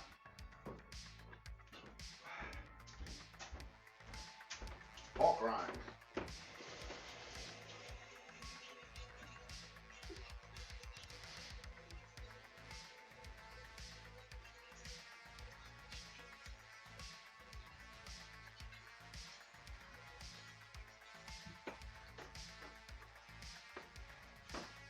So I've just realised I only have one plastic spatula in the house.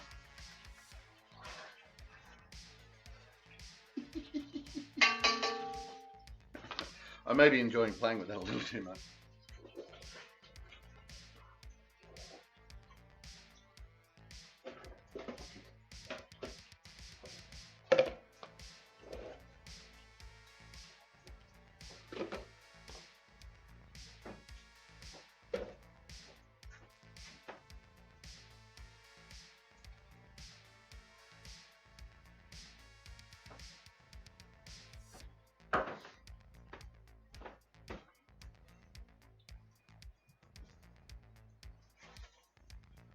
Alright.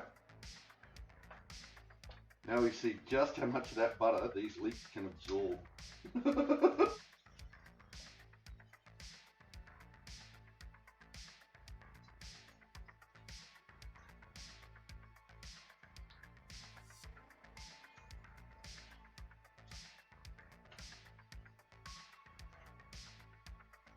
Yeah. Okay, most of the butter is already gone.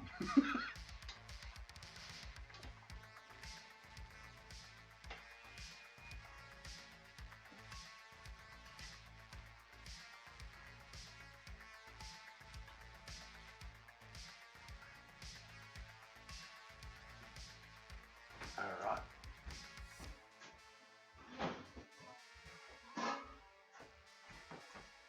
Now we're bringing out the big guns.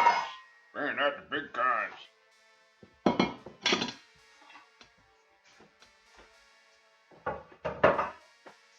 Alright, saute away.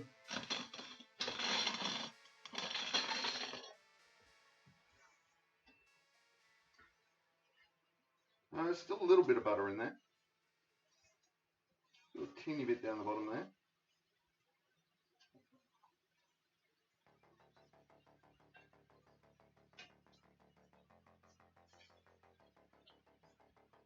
That was a giant puddle. Now you can see, I don't know if you can see that, hopefully you can see that. There's just little wisps of butter left at the bottom there.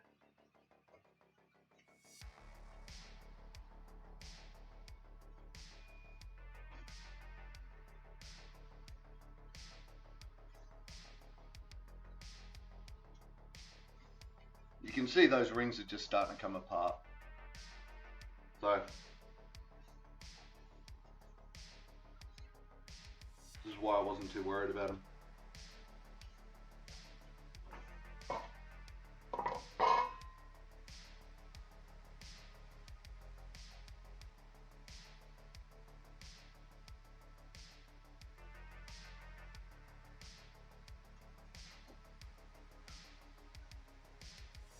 Alright, keep moving.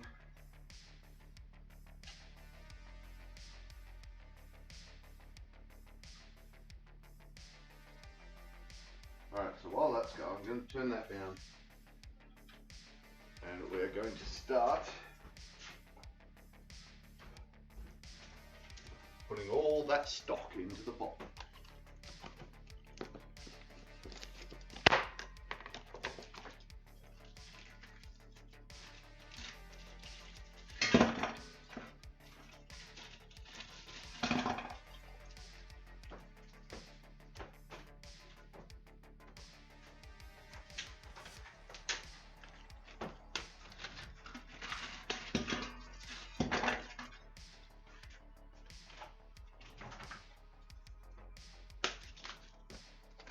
Oops, broke it.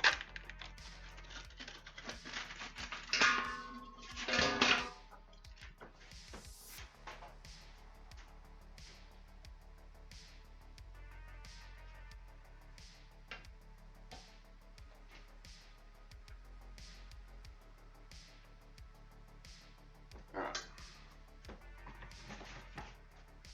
that is starting to come together.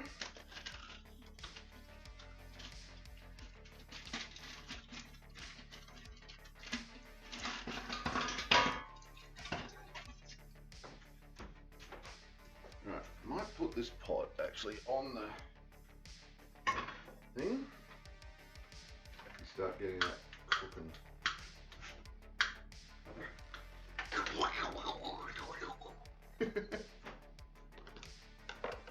Oh, it is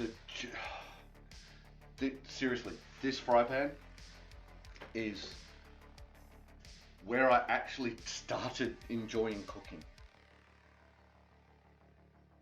Seriously, was that fry pan.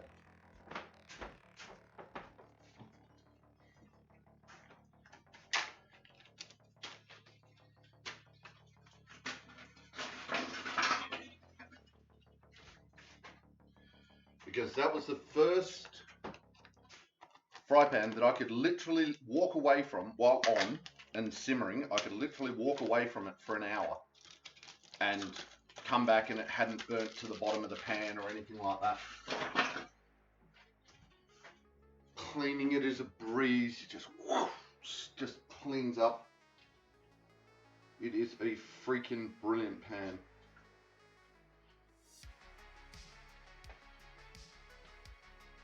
Now, I paid a freaking brilliant amount of money for it.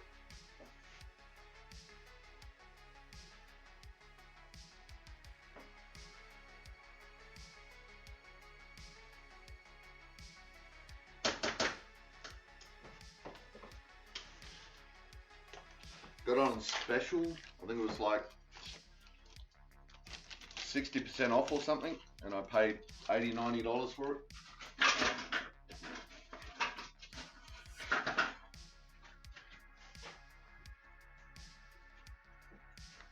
But yeah. Chef Inox. The brand is Chef Inox.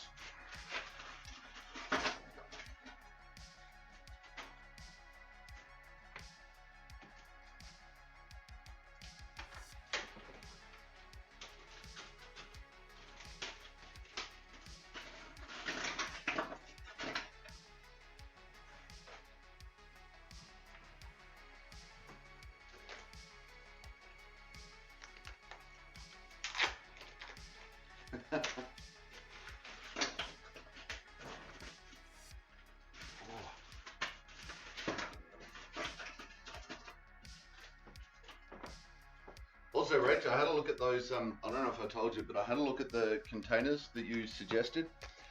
They don't do hot. And considering as part of the almost sterilization process, I guess, I put the stock away boiling frickin' hot into the bag. So those reusable bags that you put me onto, I unfortunately can't use for this. Oh, that's only one cup short. Uh-oh. Yeah, that'll be fine.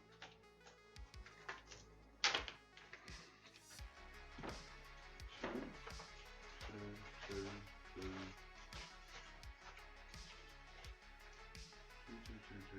Yep, alright, they're all twos.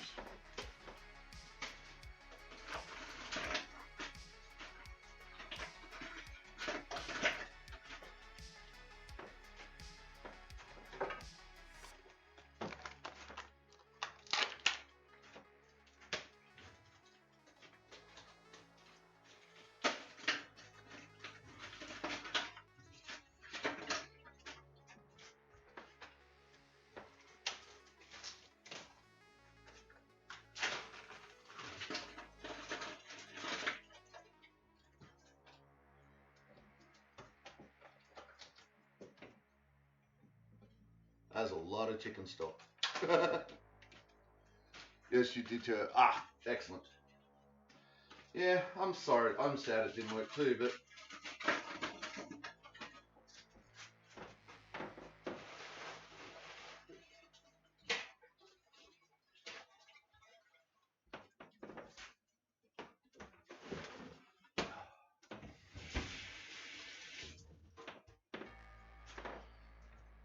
there you have it.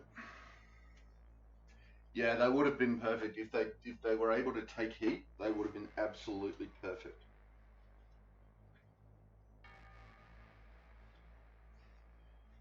All right.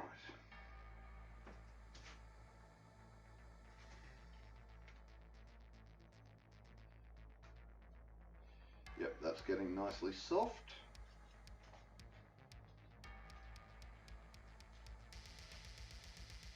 And most of the butter has been absorbed. I think some of it is actually the fluid coming out of the leeks. Kept wanting to say spring onion.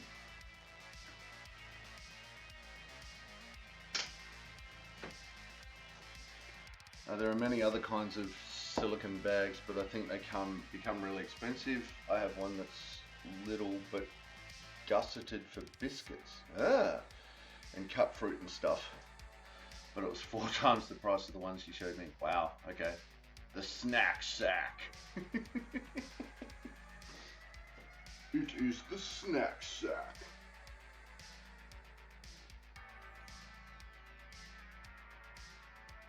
Alright. We could probably stop warming that there.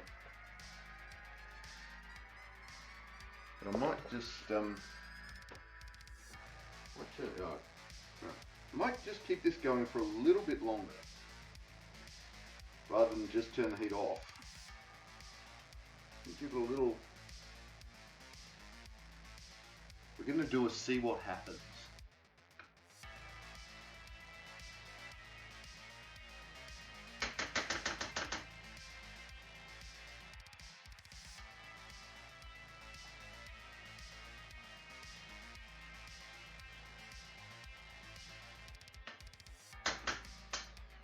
While this bad boy melts. Actually, you know what? Oh, no, that's... Damn it. I have to relight that now. Kaboom. Kaboom! That's the good shattering kaboom! Alright, we'll use that as a heat tray. So put that over there. Crank this bad boy up. Oh, and not burn the bloody shirt again. I think that's how I burnt my shirt. Well, my top. So you can see there's a little burn hole. I think how I did it was just then that got really close to the flame. So I reckon that's how I did it. Right. Melt, my pretties, melt.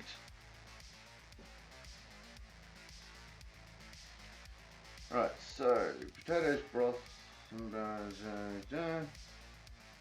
Right, so we need to make a bucket garni. So I need some string. So.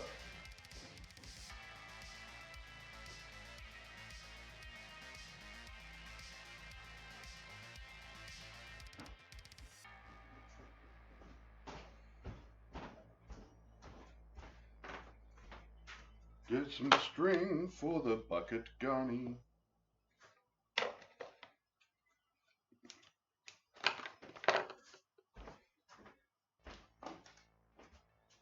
Alright.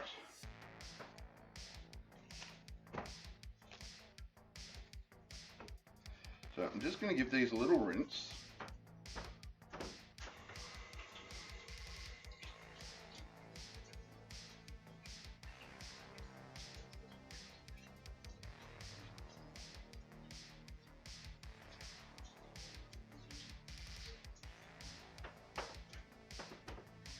Because they're all straight out of the garden as well. The bay leaves and thyme.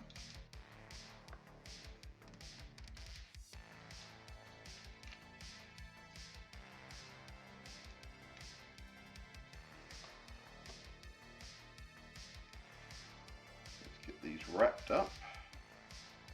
I don't know how this works, but here we go.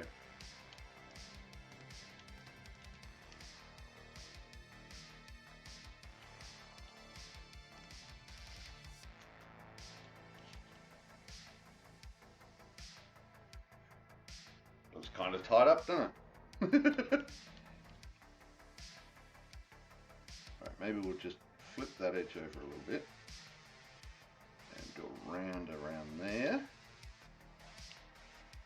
And can we flip that? We can. Go round around there. Tie it off off again.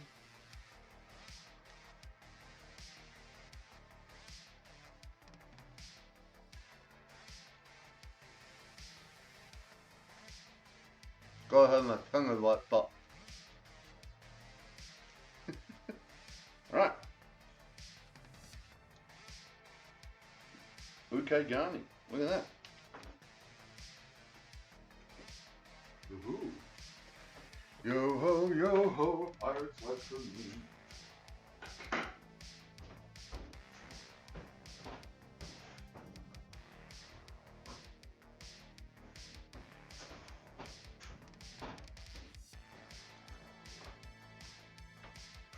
Right, spatula. Right, so looks like it's a little bit off kilt. So let's see if we can. How do we make that go that way? We'll do that. Yep, there we go.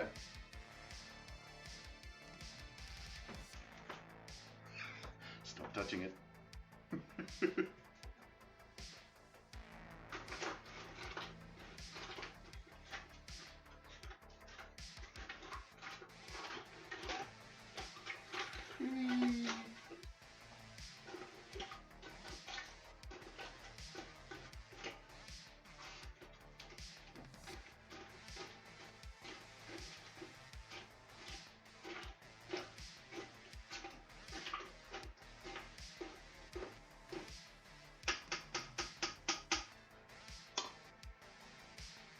Alright, well, it's melting.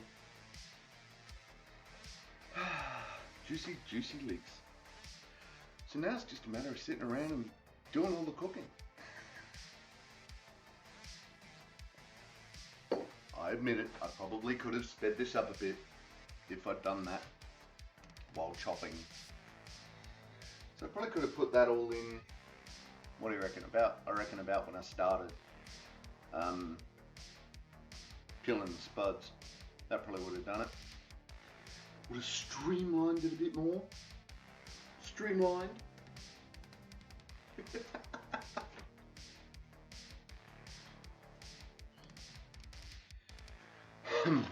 Alright.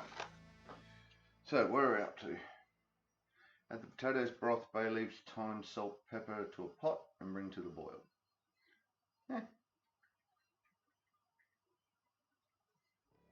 Ziggy! How you doing, Zig? Didn't even see Ziggy coming.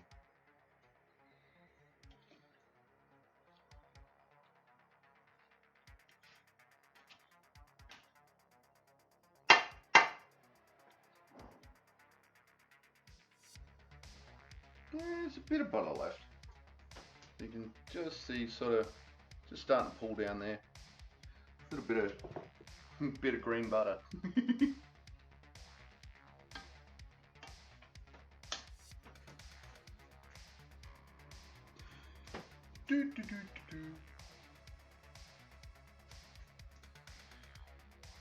Rach, I mean, sure, but personally, I'm a chatter, so I like your company for the many long time. Aww, aww. Next, Rach.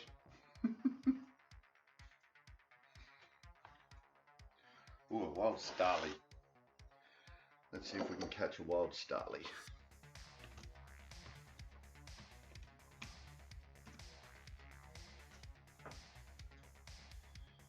Catch the starly, catch the starly.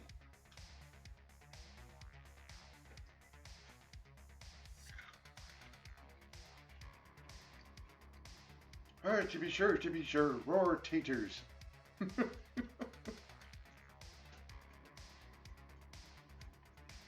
Any Irish person that is watching, just slap me for that.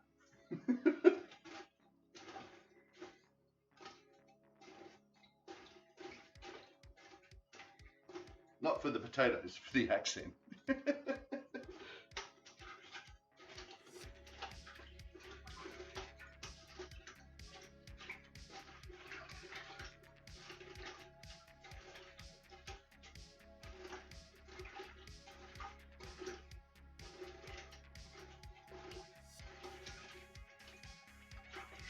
There's bits in here that are frozen together.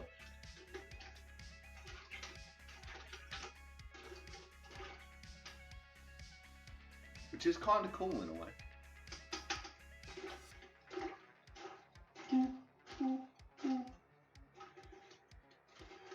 In case you didn't know, I'm an oversharer online. I don't know, Rach. I'm not sure. You play. Yeah, I think you play your cards pretty close to the chest there. I mean,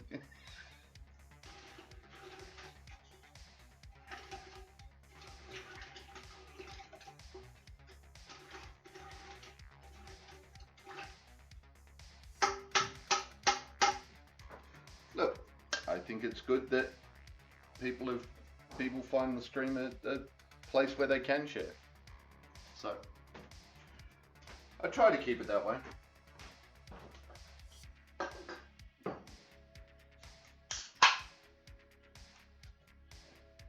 As long as they're sharing PG-13.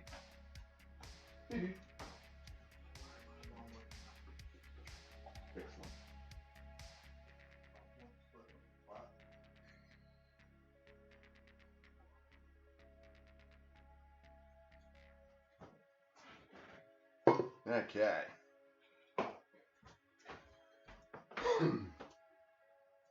More special beverage.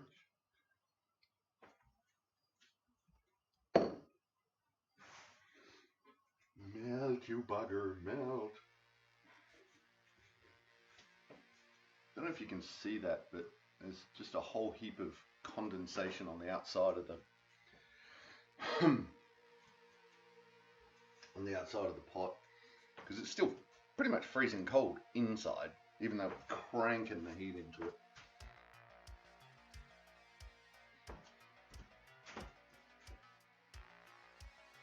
I made a bucket garni.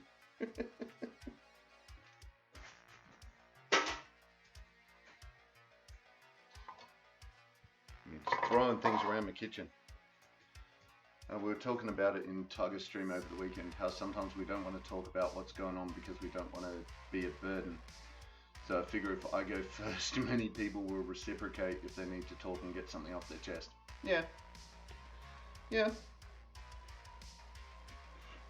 Look, I think I used my un-PG word earlier, but I do really try. It's one of those things.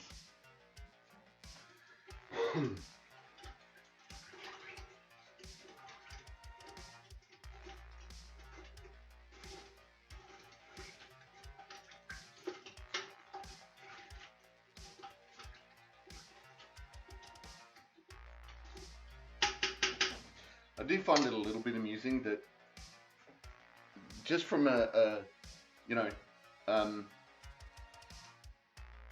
point of view of making people think about what they're saying and how they're doing things, that it's like, okay, it's got to be PG, go. And some people have a lot of trouble with that.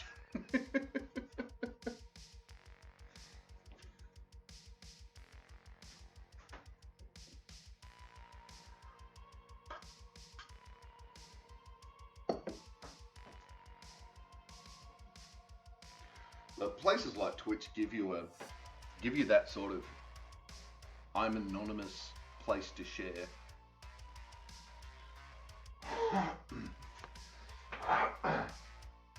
Excuse me.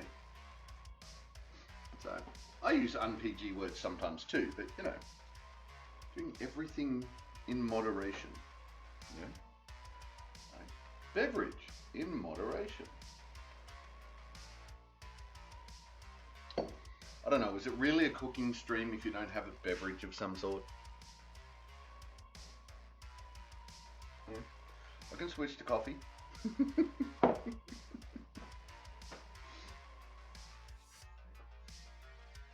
Right, the icebergs are coming. The icebergs are coming, the icebergs are coming.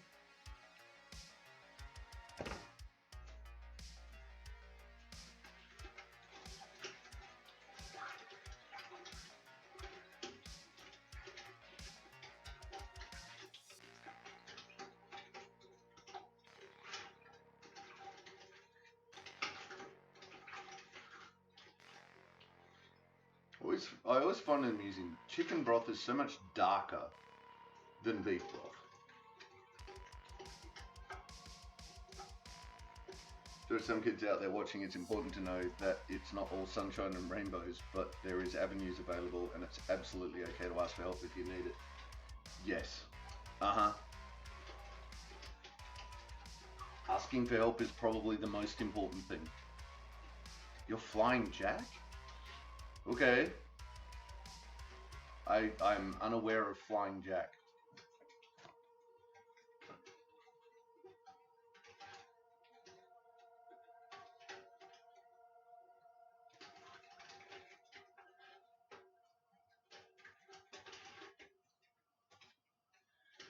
Yeah, super dark for chicken. But check this out.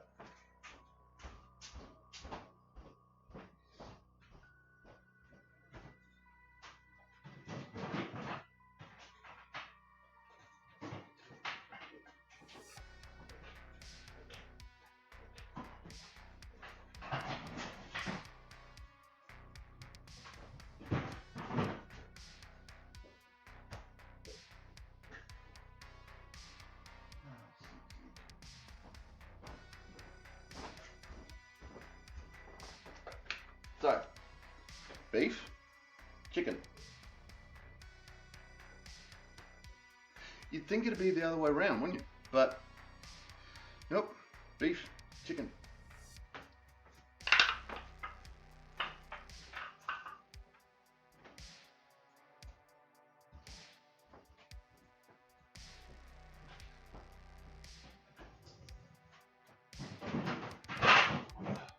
Yeah.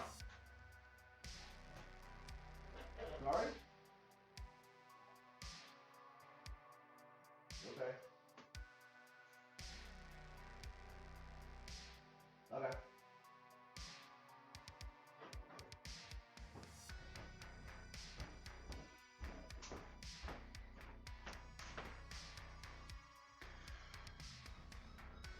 Right, I guess the darkness stays in the meat or not. I've just been reliably informed it's because of the way we prepare it.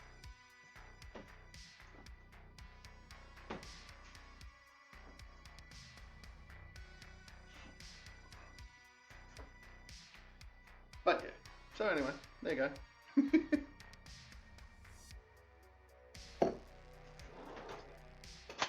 So now we do the thing.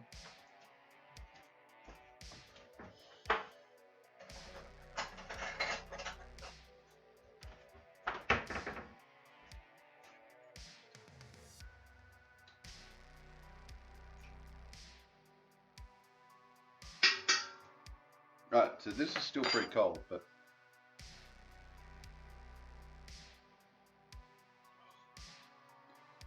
that does not get old. You could literally just put this in a cup, put a bit of salt in it, and drink it. Be done.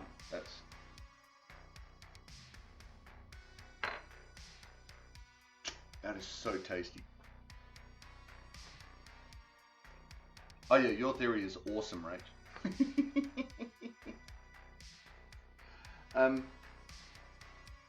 So, what was I going to say? Oh yeah, so also, I don't know if I've mentioned this with that broth, any of the broths. If you want to get like your 2-minute noodles or something and smash them out, then fine, okay. I do them from time to time as well.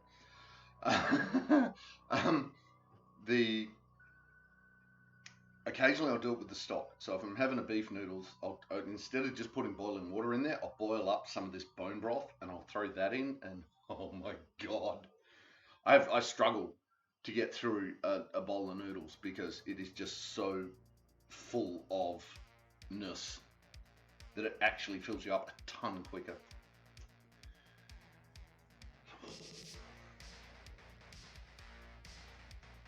Done it with ramen noodles as well. Just heated up some bone broth, cook the ramen noodles in it, done.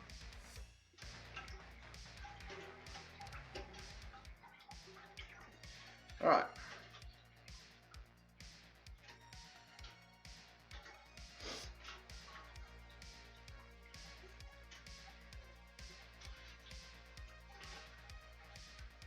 We've got a couple more cold bits in there, and then we can start adding all the other ingredients. So what we're going to do is we need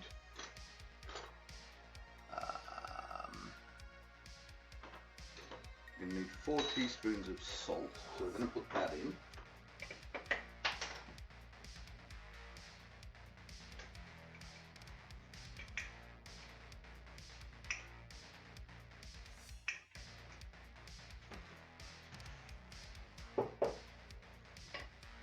There's the salt.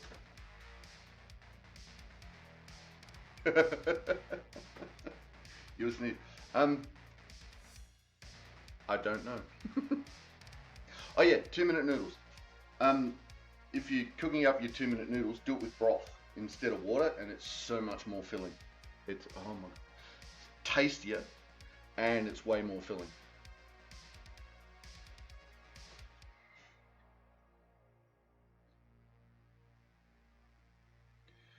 All right.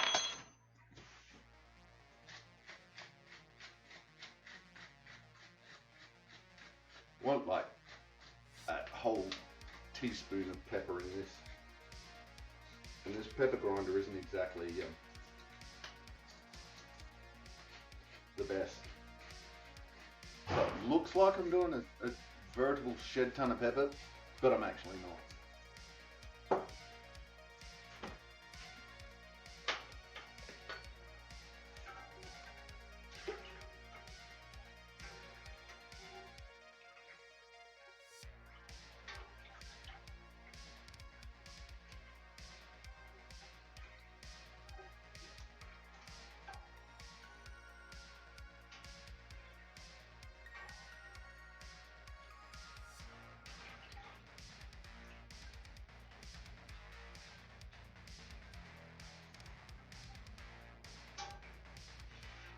Alright. Yep, that's starting to get a bit of warm to it.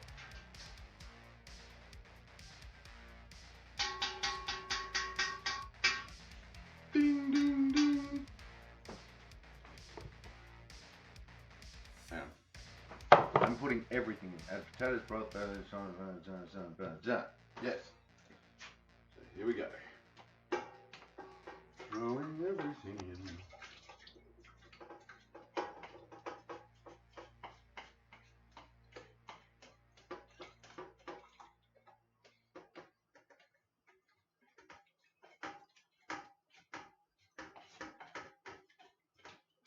Oops. Oh no!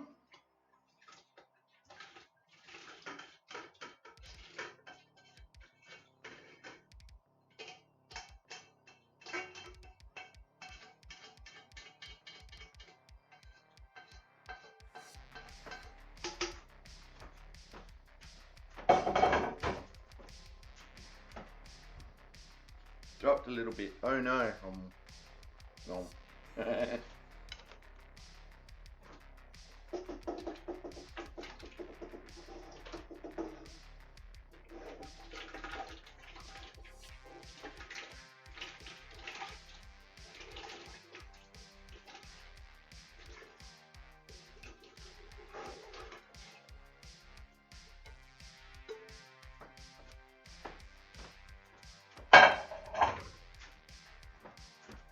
Hello, Skitty. Let's see if I can poke catch you.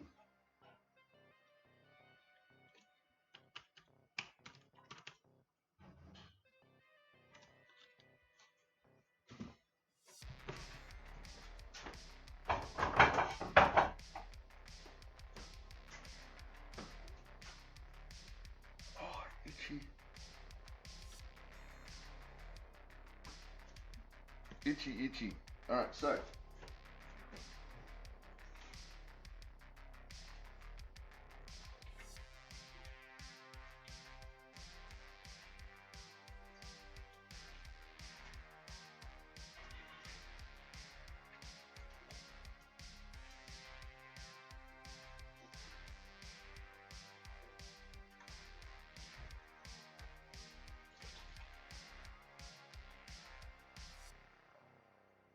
We may actually have to blend this in batches. We'll see how the old stick blender copes.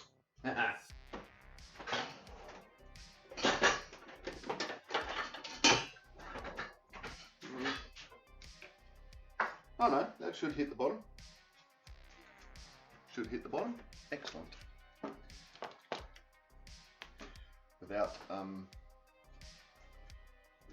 cable for that, maybe.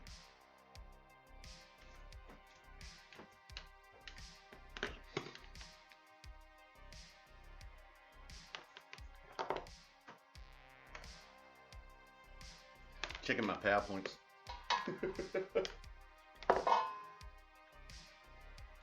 Alright, so what we I caught Skitty. Yay! Alright, so we're gonna put that in there. Buddy, what are you doing?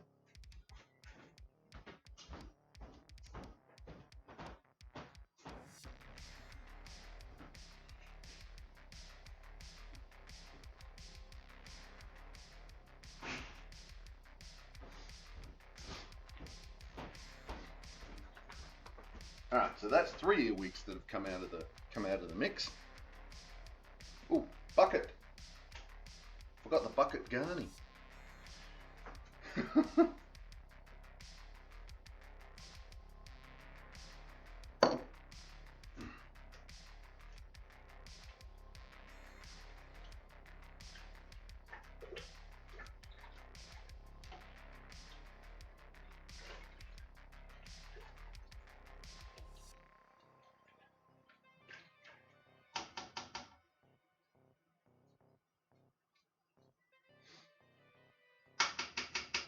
Alright, there we go.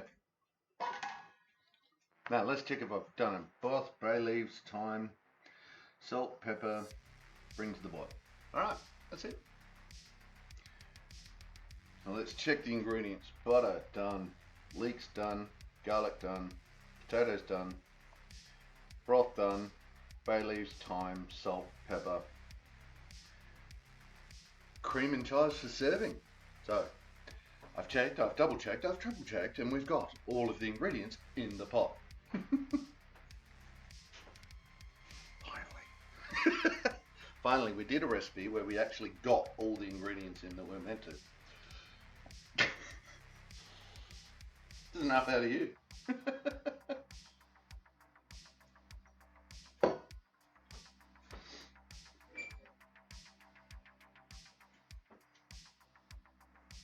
And now we watch it. For watching food is fun. Right, so we're going to bring that to the boil. Then we're going to let it simmer. Just sit back, let it simmer. Hooray, all of the things. I know, right, Rach? Then we're going to let it simmer for like 15 minutes. And then we're going to hit it with the stick blender.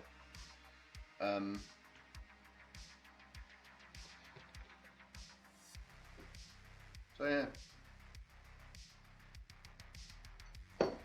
Now, before we hit it with the stick blender, I should probably turn the kettle on and go make someone a cup of tea. Back in a sec.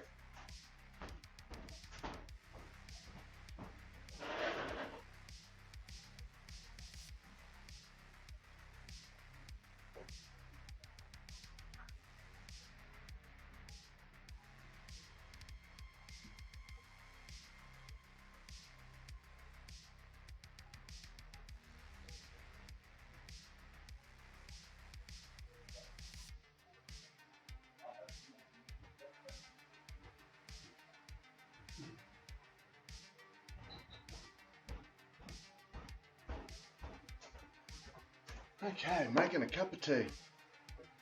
Cup of tea, love. Someone want a cup of tea?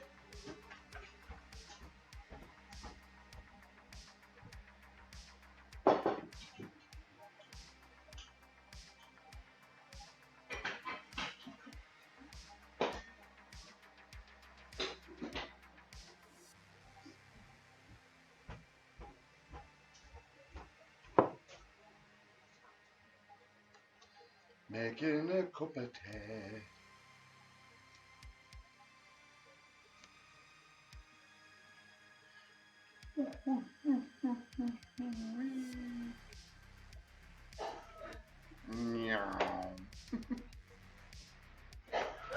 Because now I'm going to have to unplug the kettle so I can plug in the stick blender. So,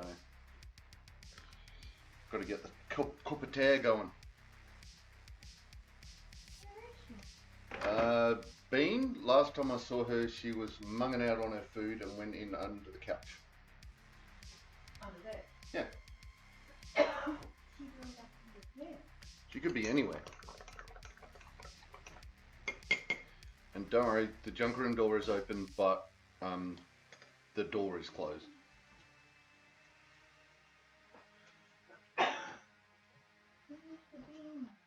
Don't know. Shake the cat food. The cat dry food. She'll probably meow at.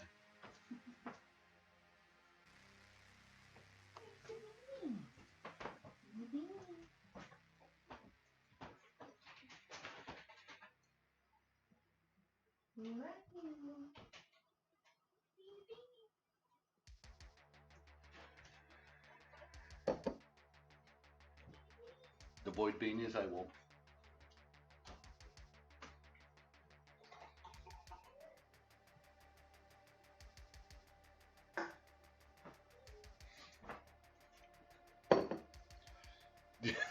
It is, Rach. It is the universal cat location system. Shake the dry food.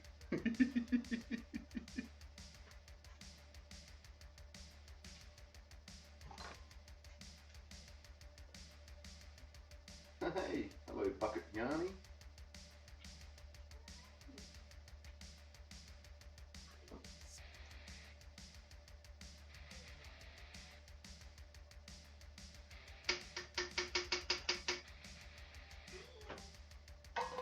Have you had a look in the gap in the couch to see if she's actually asleep in the back of it? We've got a folding couch there, and in underneath it's hollow, and then there's a little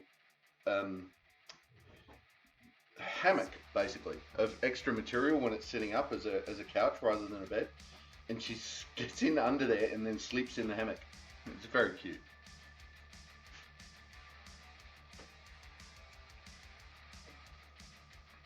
She's not in the couch. Not in the couch? Alright. Well, not where I can see. Don't know. Investigating. Ooh. Alright. Ooh. Alright. I'll sit down. There are flies. Yes. There are many, many flies flying around. Did you use one of the big garlics? No, I used 3 of the little ones. I just brought that in to show stream. Okay. They're drying nicely. Yeah, they are. Oh. We often call to each other if Kevin is near, but not coming inside too quick makes sounds like cat food. We have an automatic cat feeder though, so we usually shake the packet of treats. See, the treats that Ziggy really loves, it's like a paste, and she tries to eat the whole container. It's ridiculously funny. But it doesn't make shaky noises. Hey Blitz, how you doing? Welcome to the chat, welcome to the stream.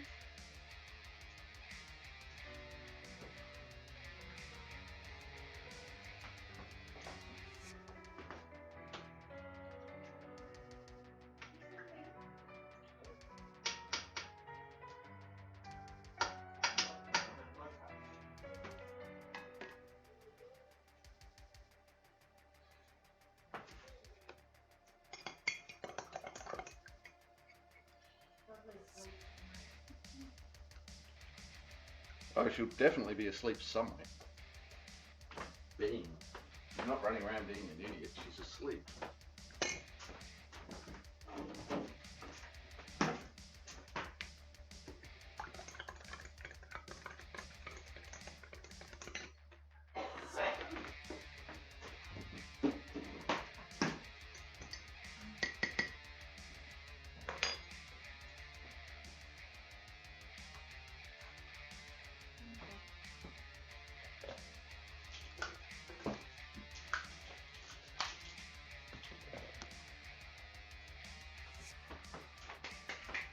Boil, boil, bubble, bubble, toil and trouble. If there was a light above there, you could see it better. The expensive camera compensates for that. Need a light. Yes, we need a light over the stove. Yes, yes. A working light. You can't see it on stream, but it is actually quite dim here because there's the overhead lights in the extractor fan aren't working.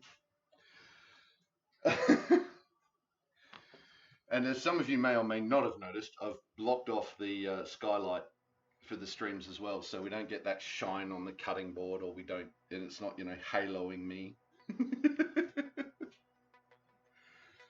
No. Yeah. Can I have a muesli bar, please? They're ready.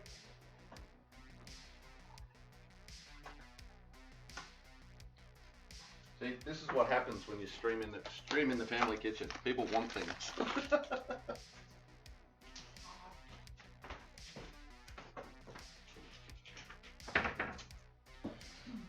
I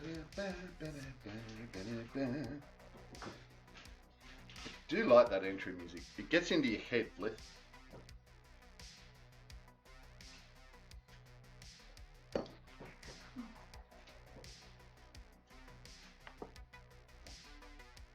You good?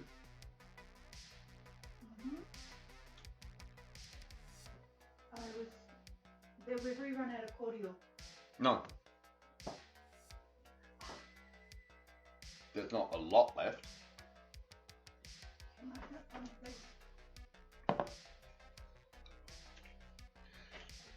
I think there's one of my tracks of thought that is just that tune 24/7.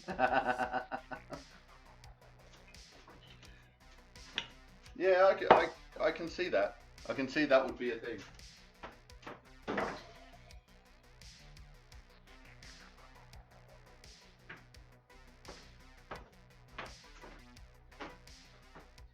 Look at all the excess leak stuff. Yeah, compost.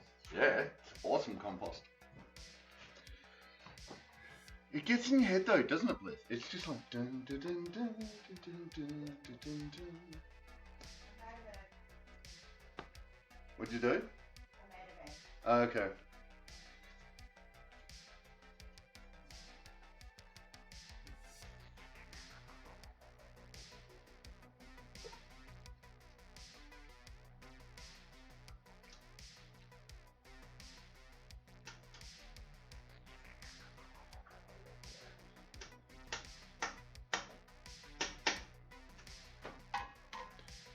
So yeah, that fry pan, we were talking about that earlier, Rach, that fry pan, that led to this. So now, and you've seen how much I use that pan and this pot, like they're an integral part of me cooking. They really are. And what it comes down to, the real thing, I mean, they're expensive and they're cooked grade, that's yes, but you can get cheaper variants that do similar. So this pot, right? This pot was like $5. High quality stainless steel. It was $6, $7, something like that. But look at how thick that base is compared to my finger. It's thicker than my finger. And this does the same thing. It's the thick-based, heavy thick-based pans. They just make everything easier because they heat what's in them easier. They keep temperature better. It just makes everything so much simpler. And I tell you, if you get frustrated with your cooking because stuff's burning to the bottom of your pan and all of that, have a look at your pan. Seriously, because if you're using those thin El Cheapo things, it's gonna mess with your cooking. It really is.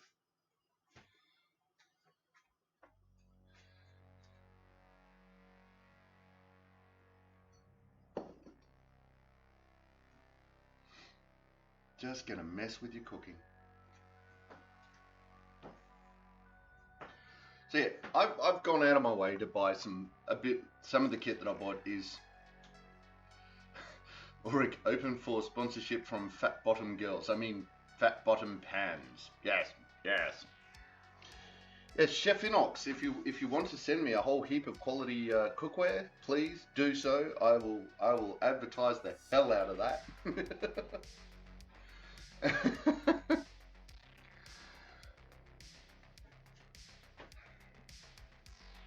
I will take all of the Chef Inox ware and just use it.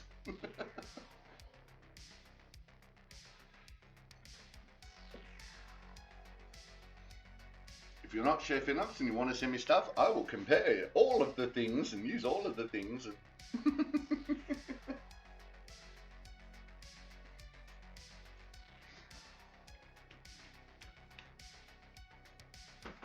Hot things are hot.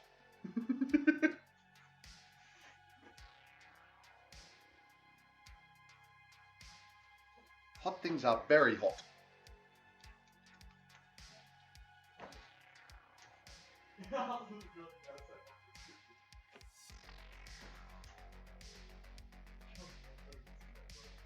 Alright.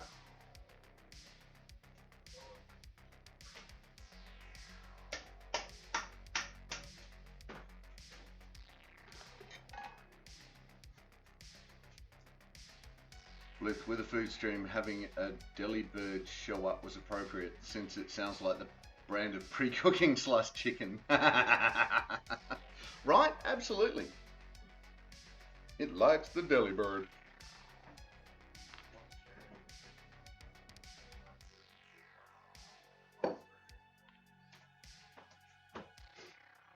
Damn straight.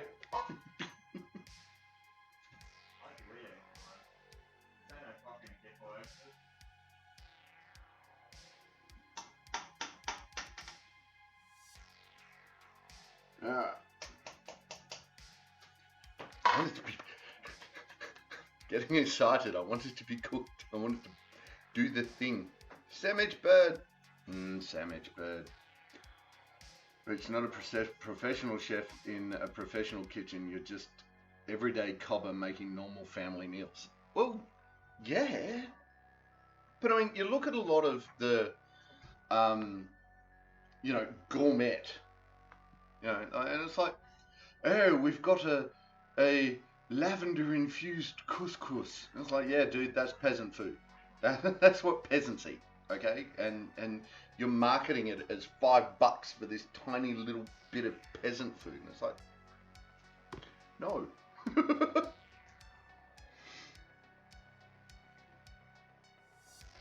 But at the same time, right, there's nothing to say that your family food can't be relatively simple and deluxe yummy to eat. So, you can do both. You can have really, really tasty meals at home that aren't insanely complicated to cook. I mean, today doing this this is a really tasty meal. So, taking the chicken stock out of it, the time that it took to actually make that at another date, then taking that out, that happens a lot here too, with food from every culture. Restaurants here charge $15 for okonomiyaki. Okonomiyaki? Never heard of it. What's that, Bliff? Rate snail foam from $120, $112. Yeah, right? You can have epic tasty food. Ow, which is what ow. Which is what this is. For cheap.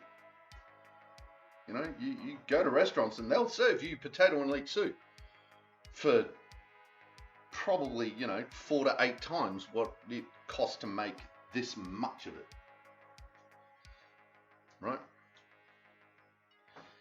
And that, I guess, at the end of the day, that's what I'm trying to do with the cooking, is I'm trying to show that, just as Rach said, it's just an everyday cobber making normal family food. But trying to do it that it's, you get extra uber tasty noms out of it. And I think that's the thing. And don't forget too, remember that we are making, this is a gigantic batch. This is I've literally times the recipe by 4. 4 times what the recipe calls for. And the normal recipe that this is serves 6 people. So this is, or 6 serves. So this is 24 serves that we are cooking all in one go. A whole heap of it's going to go in the freezer. So, and then it'll be just grab it, go, grab it, go, grab it, go, heat it up at work, whatever. It just works. So, okay, okonomiyaki is a Japanese style omelette. It's basically shredded cabbage and egg with a topping of crumbled nori, bonito flake, holy crom, alright. Mayo, I'm assuming that'll be like the Kewpie mayo, the sweet mayo that comes out of Japan. And a sauce that's a mix of ketchup, wuzi, and fish sauce and honey. Alright, where's my pen? Where is my pen?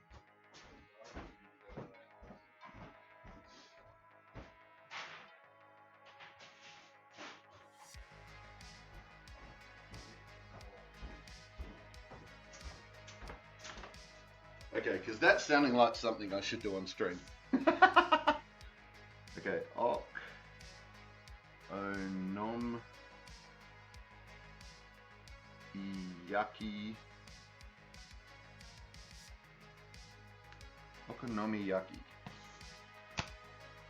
Konomonokia. For anyone that can actually say that in Japanese, I apologize for the butchering of it. Just in advance. That sounds really nice, Bliss. Shredded cabbage and egg.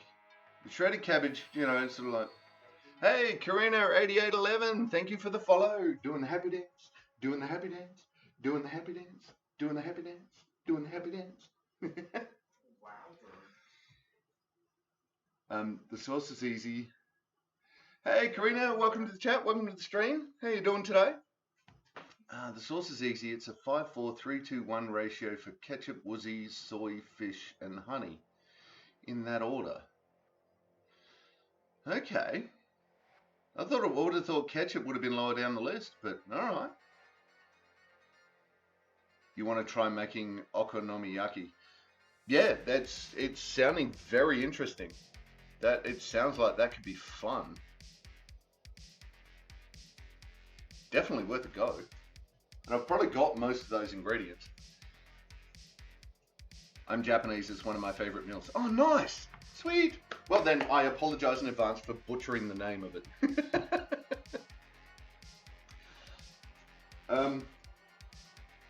Yeah, we did, we did oh,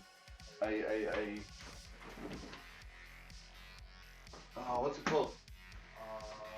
My brain has just gone poof. The one that you use the soybean paste and tofu and bonito flakes and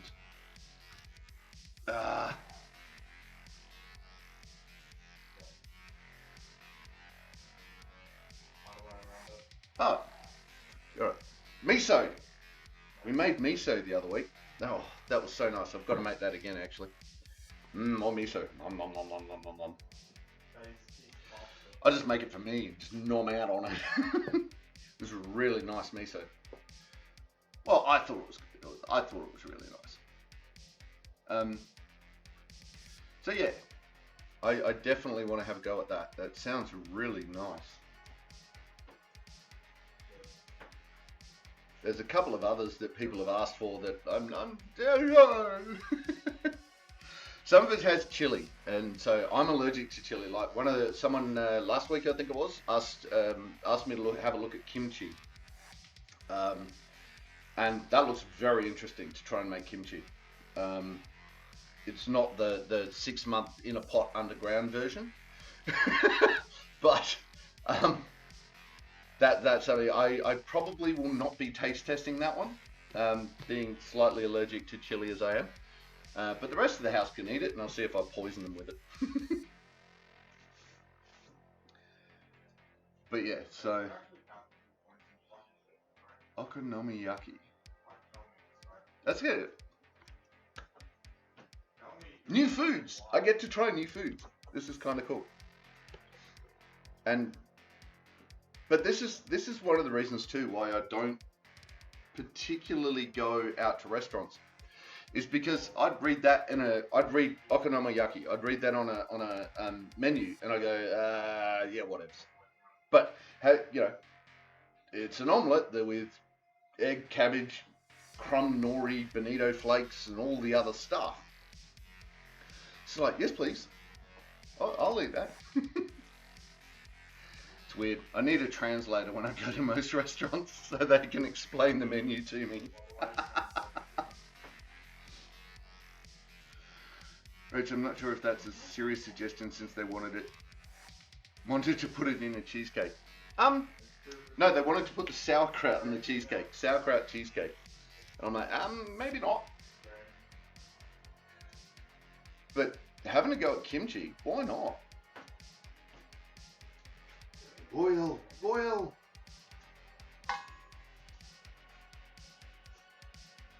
Alright, we're starting to get bubbles going.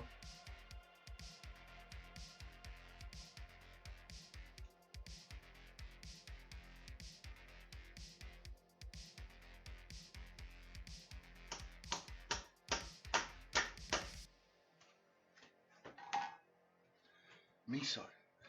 I don't believe I forgot the name of miso. Boop, gone. For the batter itself, per serving, you'll want 2 eggs, roughly a tablespoon of flour, a splash of mirin, nice, a little grated Japanese yam, or in a pinch something starchy like sweet potato. I can probably find some yam somewhere. And 2 fistfuls of shredded cabbage. See, I grew up with the Australian English mode of cooking where everything was boiled the shit out of, and just no. Anyway, and a lot of that was boiled cabbage. And if you've eaten cabbage that has been boiled to within a millimeter of its life, actually about 3 inches past its death, it gives you a hesitancy towards the ingredient. But I'm willing to try it. I'm willing to give it a go. And whatever else you'd like to put in it. Oh, okay. So is it one of those, you go to town A and then you go around the other side of the hill to town B and they do it a little different because there's a few different local ingredients or something? Is it one of those? Because they're the really fun ones, in my opinion, because yeah, you get to do all these things, all these little bits and extras, and it's still good and traditional because you can. That's part of it. It's just mixing together seasonal ingredients that are local to your area. I love that sort of food. It's freaking awesome. Something like that is probably around $20. Yeah, we can do that. We can do that, Rach. $20, that's fine. Karina, okonomiyaki is actually pretty easy. We often make it when people come over, like a small party, as even kids can make it. Oh, cool. So if I mess this up, if even a kid can make it, I can mess it up. It does though. It sounds delicious. Absolutely. It's kind of like barbecue for Aussies.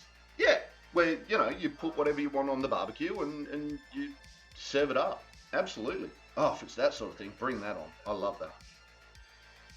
Rach, I've had a version of Sushi 35. Okay. Well, it's nice to meet you, Karina, and you better suited to explain more about okonomiyaki. I'm just a fat white guy in the US who likes to eat. Nothing wrong with that, Bliff. Nothing wrong with being someone who likes to eat. It's better than most Martin's bread.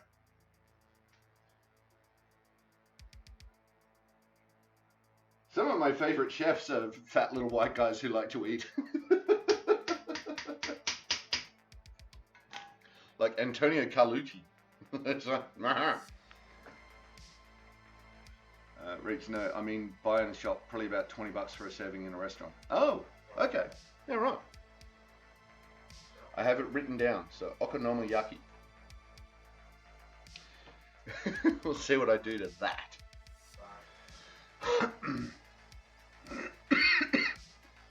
Blitz, it's about 500 yen in Tokyo. Oh, nice catch, Reach. Got the Tyrantrum. What's 500 yen? 500 yen's like nothing in Aussie dollars or US dollars. What's 500 yen in 500 yen in Aussie dollars?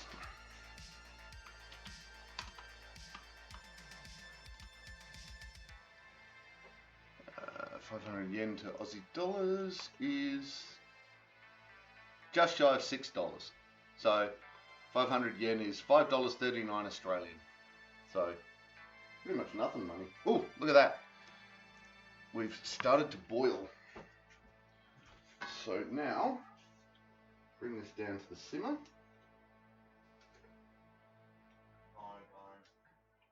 No. This animated game so bad.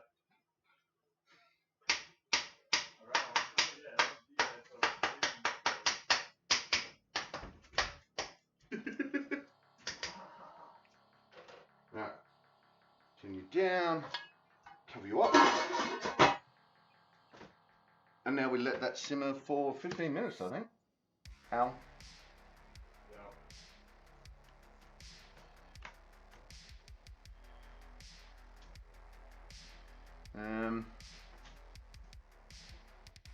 Yep, about 15 minutes or till the taters are soft. So, on that note, I'm going to take a short break, and I'll be back.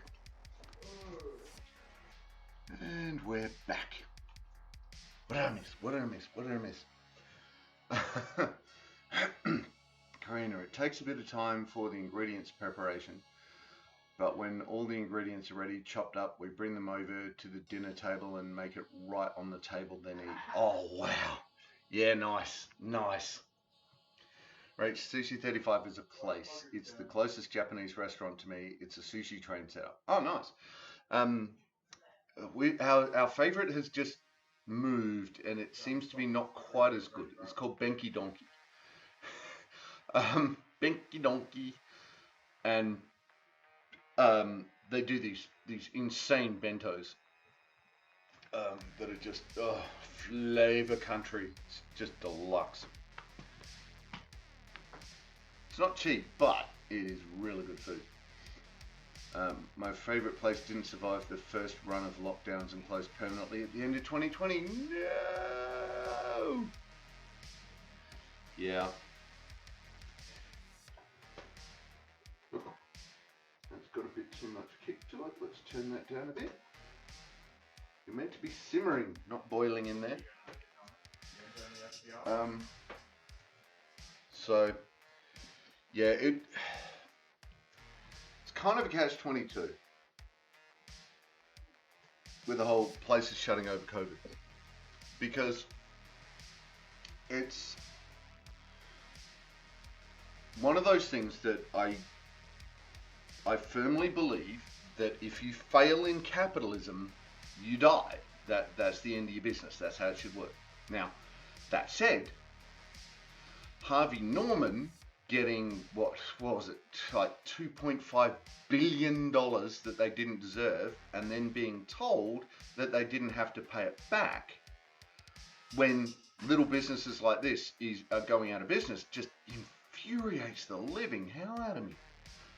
It just angers me, because these big places that should have gone out of business got saved, whereas the little guy, they just, oh yeah, dime a dozen, we'll get another one of those. It's like, no, you don't. Anyway, there you go, 2 cents. Rach, I was super sad, but I'm hoping to get out and about in 2023 and try some new places. Yay! We have a lovely multicultural city with lots of international food that I definitely want to try to see what I like. Yeah. So as long as I've got an interpreter for the menu, I'll go out and do these things. But it's turning out like fun doing this stuff. Like I never would have tried miso if I wasn't doing this. Like tried making it myself. I have tried miso and I've enjoyed miso, but I wouldn't have tried making it myself without this and without you guys. So thanks. And there's Kiki. How you doing? Welcome to the chat. Welcome to the stream. What are we up to? Karina, I feel you. I definitely want to hear of you exploring exciting new restaurants. Yeah, Rach, bring it on. Bring on the exciting new restaurants. Tell us what you've got. Rach, a new Nepalese restaurant just opened, and there's a pretty established Turkish place. Then there's Vietnamese joint just opened up. Oh, nice. There you go. I had to avoid a fair bit of Nepalese cooking when I was in Nepal because it had chili in it. Finding stuff to eat in Nepal that didn't have chili in it was interesting. But I ate as much of the local food as I could, and what I could, I did very much enjoy. I think the trouble with Junk, the restaurant, was that their food was absolutely amazing, but also not especially portable, so they weren't able to transition to deliveries. Yeah, that would do it. It was an in-place experience. Yep, which, you know what, can very much be part of it and a selling point, and was pre-COVID for a lot of restaurants. Kiki, in the lovely sunshine. Is it lovely sunshine out there? Oh, so it is. Look at that. There is lovely sunshine. Nice.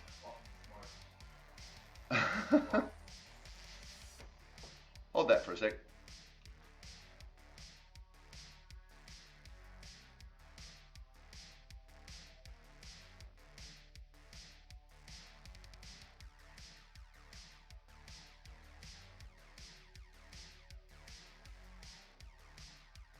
All right, and we're back. Cold rolls for lunch. See, I like cold rolls. Cold rolls are... I did a bacon, and so I salt cured it for a week, and then I put it in the oven, and I messed up the Fahrenheit and the Celsius. So I put it in at the Fahrenheit temperature instead of the Celsius temperature. Oops. So I ended up with 2.5 kilos of roasted pork belly. Fortunately, I got to it before it was gone too far, and so, you know, it wasn't bacon anymore. But I sliced that up, and I was eating my own version of cold rolls for a week. It was just nom nom nom, nom nom nom. It was just so nice. Karina, I haven't tried much of it yet, but I heard Lebanese foods are really yum. Okay. I don't know. I haven't. From memory, I haven't tried Lebanese food. I may have, but I don't remember it. HGF, Nepalese girls ate, work, love feeding me their cooking with giggles of, it's not too spicy. And then watching my white Irish ass turn 50 shades of red. Yeah, that. And good fun though. I'm not allergic and they know that. And you know that it's going to be that, so yeah. I love Thai, Nepalese food and Vietnamese food. Yeah, and I have enjoyed quite a bit of Thai food, but finding it without chili is very, very difficult. So, right, I love Thai food too. I haven't tried Nepalese other than what I've been given at work, and I haven't tried Vietnamese yet. There's a really lovely rice and sultana kind of salad that they give me after to cool my mouth down. Okay. Why would you put dead blowflies in any food? Just don't understand. Sultanas. You were cooking soup today. I still am. We are still going. It's just simmering away. On low. It's got about another 10 or so minutes to simmer, and then we're going to put it through the stick blender. So we are doing potato and leek soup, which is a really simple recipe. Basically potatoes, leeks, salt, pepper, bit of garlic, and at the end a bit of cream and some chives on top. Done. Really simple recipe. But because we're using a homemade chicken broth instead of a bought chicken chicken stock, there is an insane amount of extra flavor in the broth we use. So it really, and that's homemade as well. We make that here. We did a beef broth a couple of months back, but after this we're gonna have to do another chicken one. So chicken broth will be on the menu for a stream in the near future. Because I just used it all up. So yeah, there's only a couple of flavors. Most of them are really light flavors, but it makes for a really tasty meal. So yeah, that's what we're cooking today. Just a basic potato and leek. Gigi, I've never had any of Ulrich cooking, but from what I can see, he's a great cook. Well, considering we are making a batch of epic proportions, I could always bring you a serving one lunch. Catch up one lunchtime over at TTP. Bring you a serving. See what you think. Good even for when you're sick and don't have much appetite, it seems. Yeah. Yep.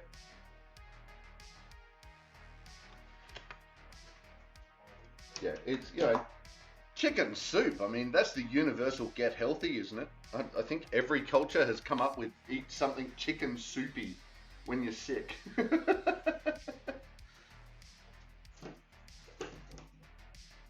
Alright. You can tell I'm a boy. I plugged something into a PowerPoint, so I've got to test it.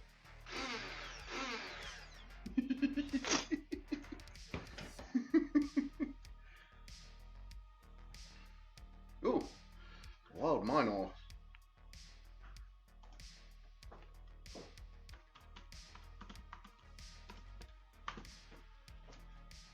Free. Yes, free food is often the best food. Yes. Mandatory Ulrich testing. Yes, here's something. Go eat that. I'll be over here.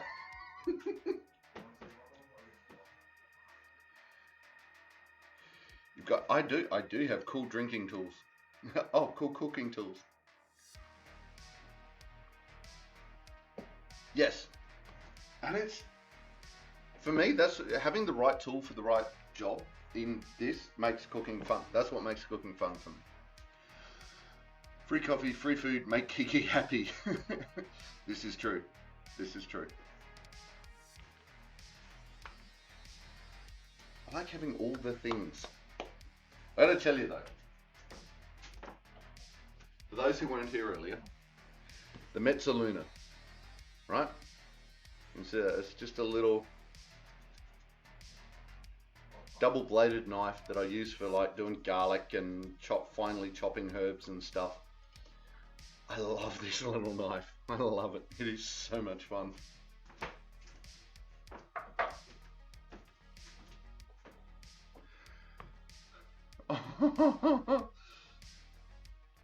Blith, Rach, and I, nice catches. Sorry, Kiki. The Pokemon just don't catch for you, do they? You have so much trouble trying to catch the Pokemon. He's Shadface. Shadface water Kiki.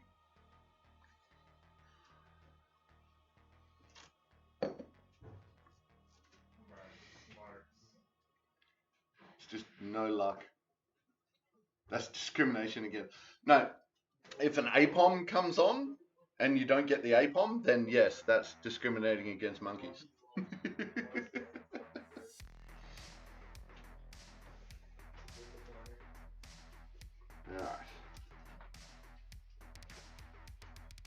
Alright. That's starting to get some nice colour in there. Right. How soft are these taters getting?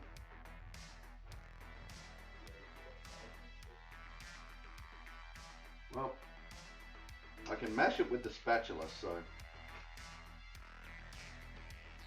it's getting close.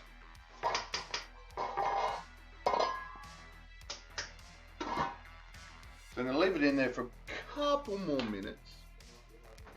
Probably, we'll leave it in for another 3 or 4 minutes. And then we'll hit it with the blender. Hit it with the stick blender. And see how we go with that.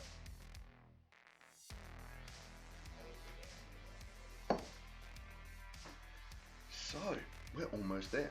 All right, so what do we got for serving?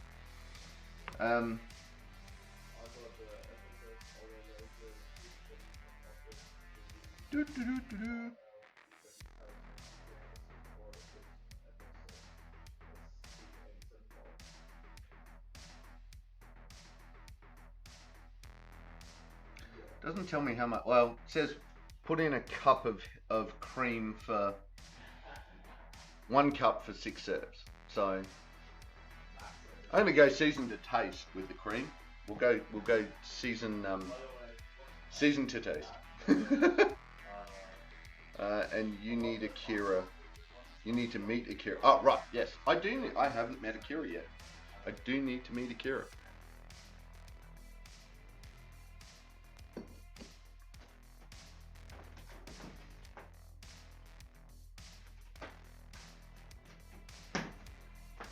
Alright, so we have some extra thick double cream. Bulla! Almost did it.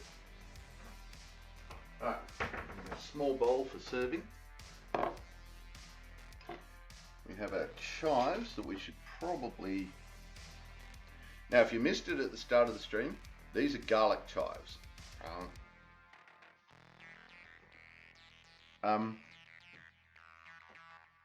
They taste, at first, they taste just like regular chives, but then after a while of chewing them, they get this real garlicky tang to them.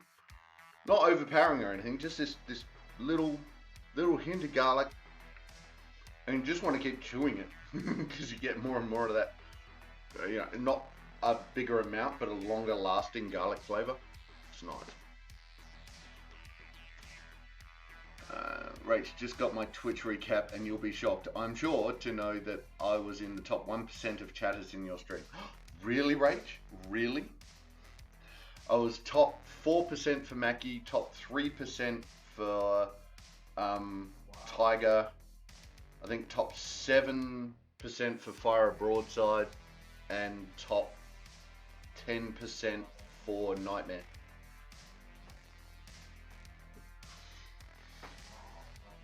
Brennan, when I visited Oz, I really wanted to get the cheese shredder.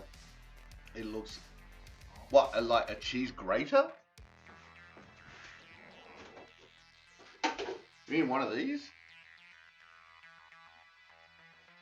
If you mean one of these, they're freaking brilliant. I said I see you using mines. Rach, can't even shut myself up. We don't want you to shut up, Rach. You've got to understand this. We don't want you to. So you're fine. Don't worry about it. Don't kiss vampires. Why not? If I wish to kiss a vampire, I shall kiss a vampire.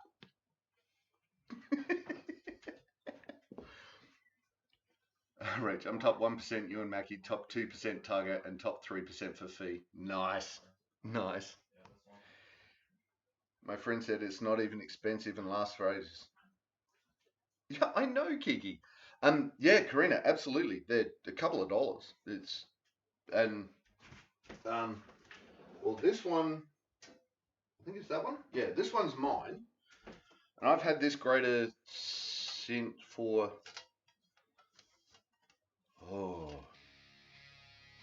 I would say that I've had this grater for around 25 years.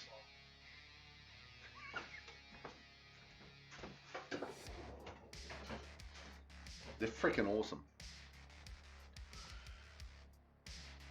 Oh, Kiki's going back to work. Thank you for dropping in, Kiki. Thank you for hanging out. I hope you have a good rest of your day at work.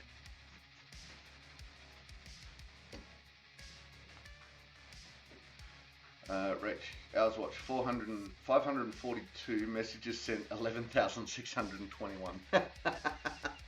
Nice. Don't want to go back to work. Want to stay and watch Ulrich. Yeah, sure, Kiki. Mondays and Wednesdays.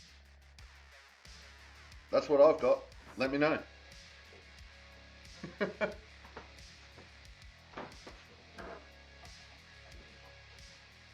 No, that's the one I had.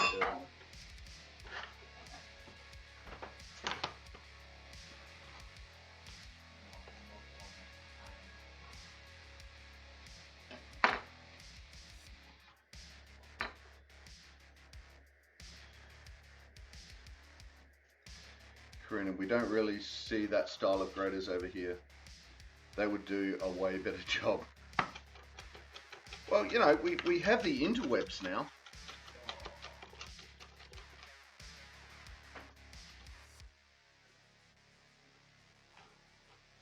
I'm sure you could get one on the interwebs.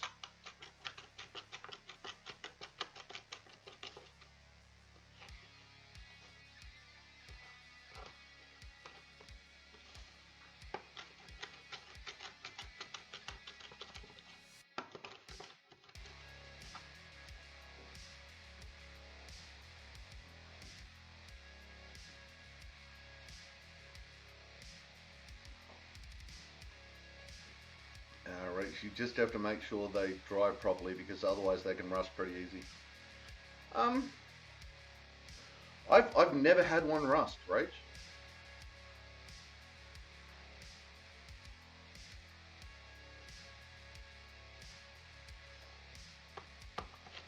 Doesn't mean to say they won't. I'm just saying I've never had one rust. So maybe I just got lucky.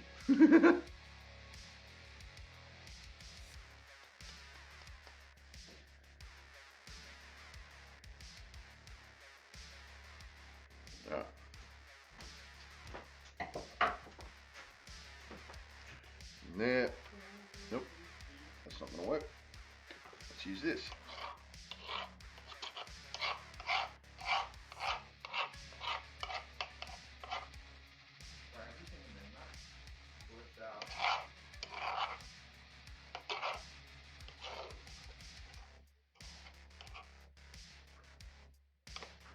Ta-da! There we go. Sprinkling of garlic chives from the top. Also, the crank handle ones are pretty swell. The crank handle ones for Parmesan, where you get the block of Parmesan, you just put it in there and I've got an old school one of them around somewhere.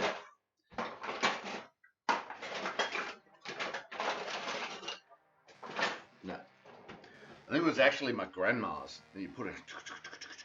It's bloody awesome. I think we were just a bit too keen to pack up, and it must have been put away in the drawer a little damp. Fair. It wasn't a box grader though. I mean, it was, but it was. Oh, you had one of the round ones. Yeah, right. They weird me out. I don't know why, but the round ones weird me out. I like my box ones. All right. Oh. Foggy goggles.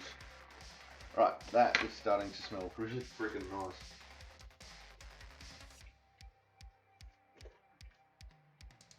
Alright. Yep.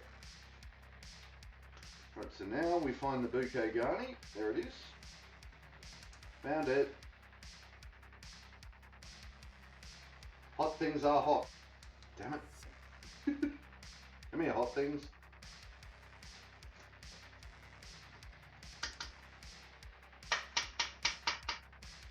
Right, let's crank that off.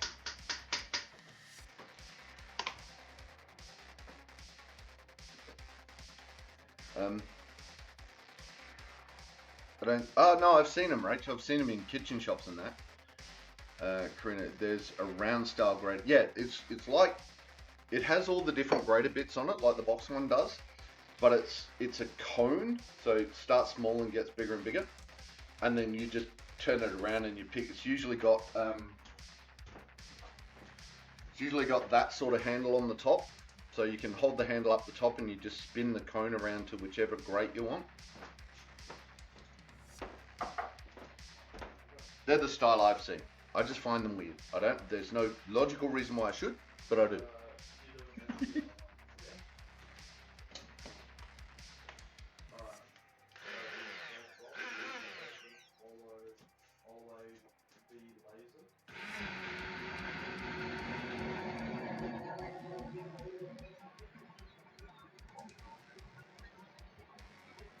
You see, oh no, my hands are annoying. Right, can you see that spinning around?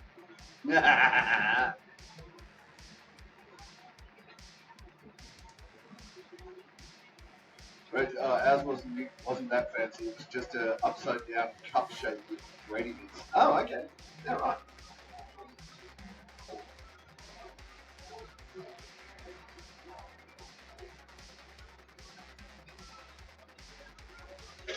Good.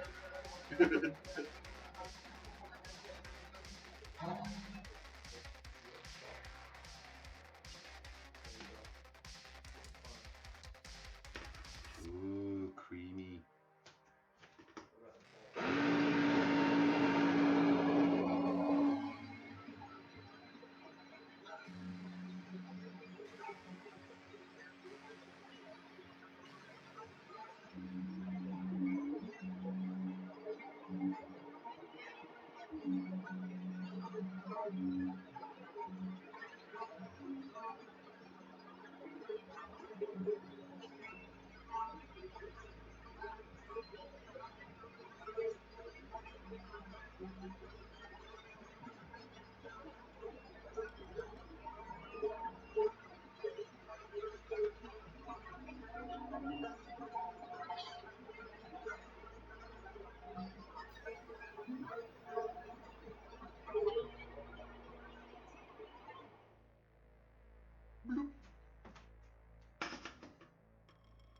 You wouldn't think that it would go that colour, would you? Ooh, a little low. Apparently this lady's went rusty too. It's exactly what I used to have. Oh, okay. Let's go have a look at that. Ah! I can't leave my stick blender on just sitting in there, so. Alright, let's go have a look. Oh, one of those! Oh my god! Okay. Wow, that's set in the Wayback Machine. I remember those ones. That's not the one that freaks me out, but yeah. Wow. Okay, that just sent me way back in the Wayback Machine, back to my childhood.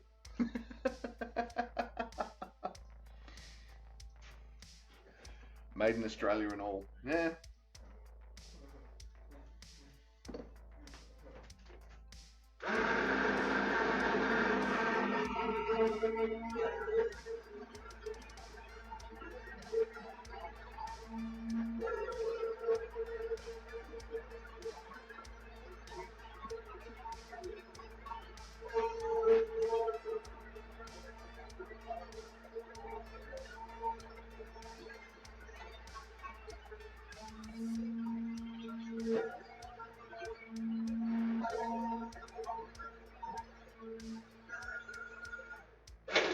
Ah!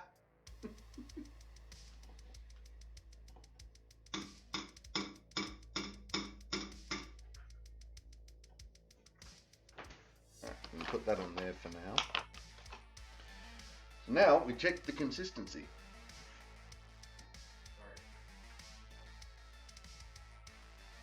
And that's not too bad.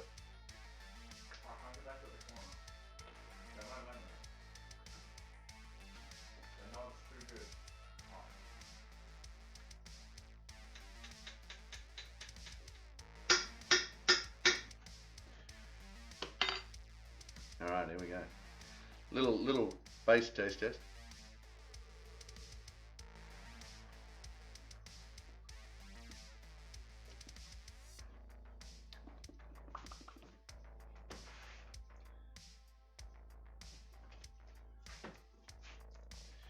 Just adding a teeny bit more salt.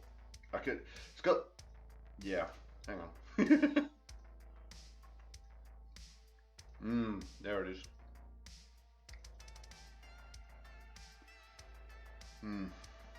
Alright, so it's got the kind of texture of mashed potatoes with that really light oniony flavour of the leeks. Teeny bit of garlic in there. I can definitely taste the salt and pepper. I put a bit more salt in for me because I like extra salt on pretty much everything.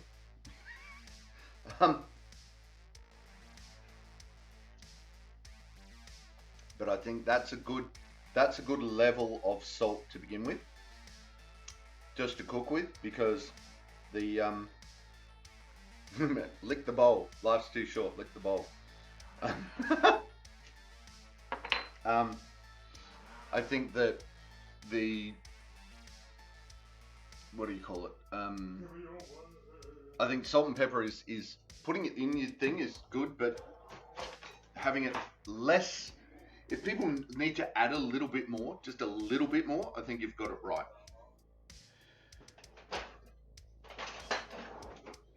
I think that equates to, yep, we've got this right. If they have to add anything, it's only a little bit. Then you've got it. You're good. Also, lick the mixer just not while it's on. Hashtag lesson learned. Yep.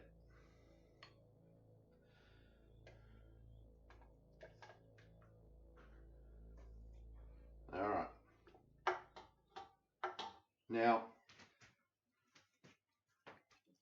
if I was just going to serve this straight up, I would probably put it back on the heat for a little bit longer, just to thicken it up a little bit.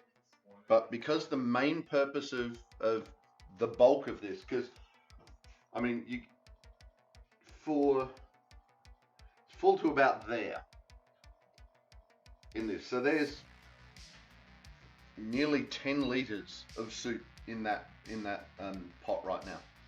So one of the main ideas of this was to get it to the point where we can freeze it, which that is now at, right? So, but in the reheating part, as we reheat it, that will thicken it up as well. So, while I would normally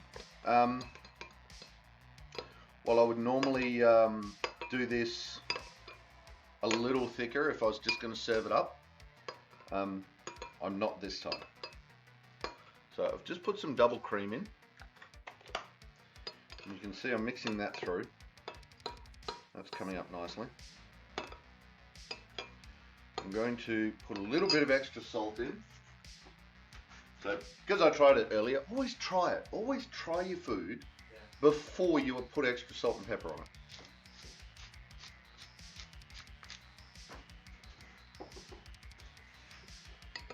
Because just no point.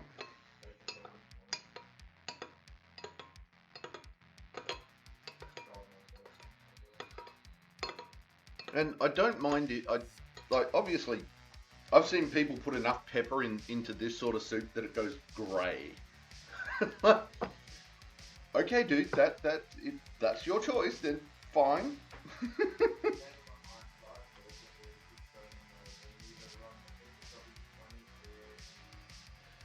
Right, there we go. A little sprinkle. Oh, shit. Oh. Alright, just for Blith. Look in the mixer. There you go.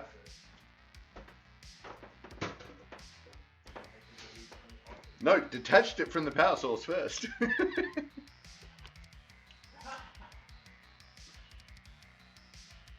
Yeah, Rach. And capsicum is okay. Pepper's fine. Capsicum's okay. If it's a curry that doesn't have chili as part of the mix, then curry's okay. But yeah, chili is not my friend. So there we go. There is. Yep. A nice. Put it up on this one too. There you go. That's a better view. There we go. Potato and leek soup a la Ulrich.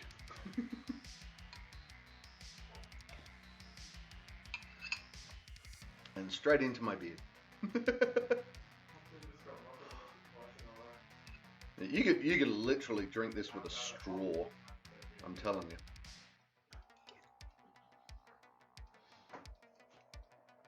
Right, capsicum is absolutely not okay. It's gross. I'm glad you can enjoy it if you want to, though. Predominantly depends how it's prepared.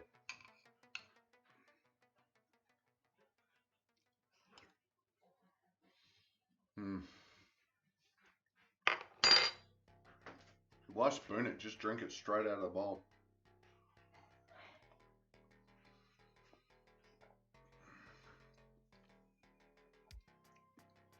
Usually when we do this, we'll put it into a mug, a giant mug.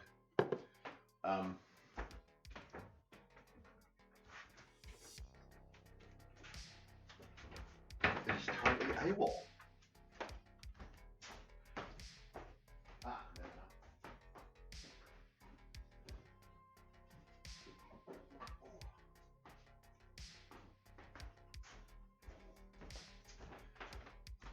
So I'll normally serve it in a giant mug.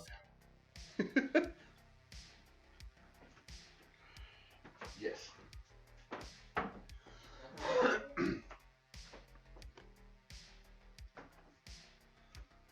No full stop. What am I doing? Beats me, right?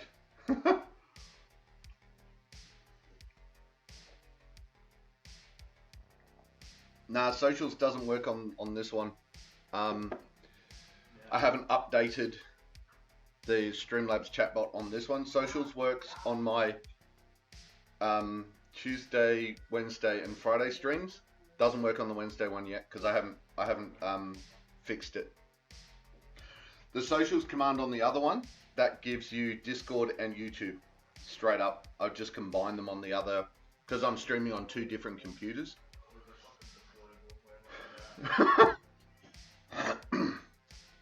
So yeah.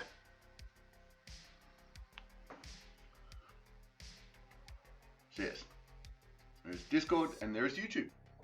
I've been a bit slack on my YouTube lately, so forgive me.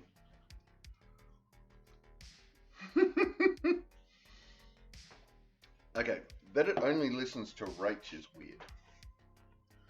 Hang on, let me have a look at that.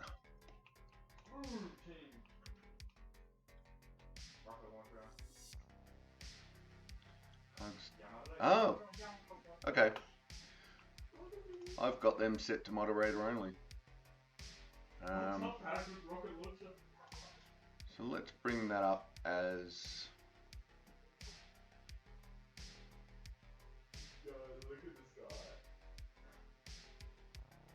Where is it?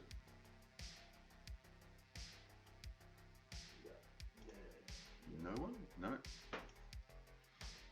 Ah, right, everyone. There it is. I've got to scroll. Okay, so that's that one good. Then shout out. Ah, no, we don't want shout out on Discord.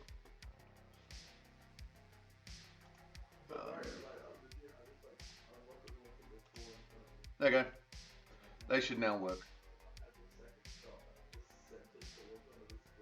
Look, if at the moment we missed it because someone tried and it didn't work. I think I'd rather have, at the moment, I think Rach, that, yeah, I see what you're saying. All right. We'll leave that at moderator. We will leave that for moderator for now. All right. And, where's the YouTube one?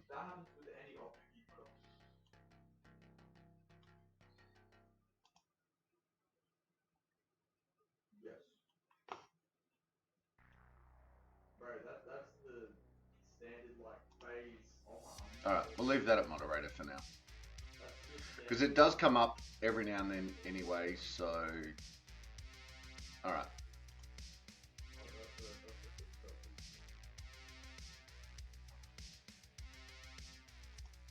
Oh, wait, I'm an idiot. I'll fix it later. Alright.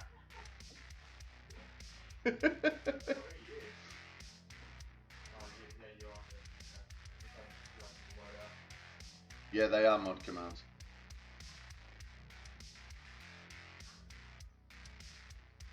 This happened to Cap and Tiger and Fee and maybe Mackie. Oh, wow. Alright. Yeah, fair enough then. I think Mackie's was just a follow bot actually, but at least 3 other people I know. Yeah. Karina, I just saw Rachel's profile. The cat is so cool. Kevin! How you going? Rach is almost always here. Yes, she is. And she is always happy to help. Absolutely. Makes my life easy.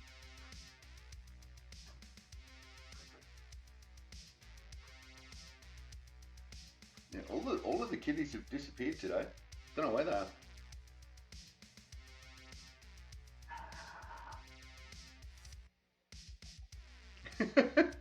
Kevin does not hate you, Reg.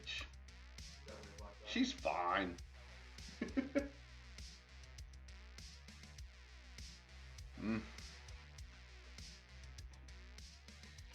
Seriously, lick the bowl, people.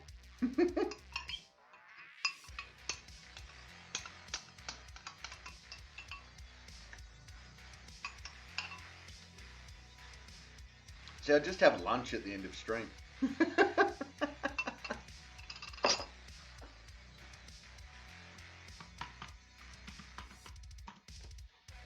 Yeah, it's weird. I would have thought, because the Streamlabs chatbot would update itself. So like, if I do stuff to my OBS on either this computer or the other computer, it just does it. It fixes it.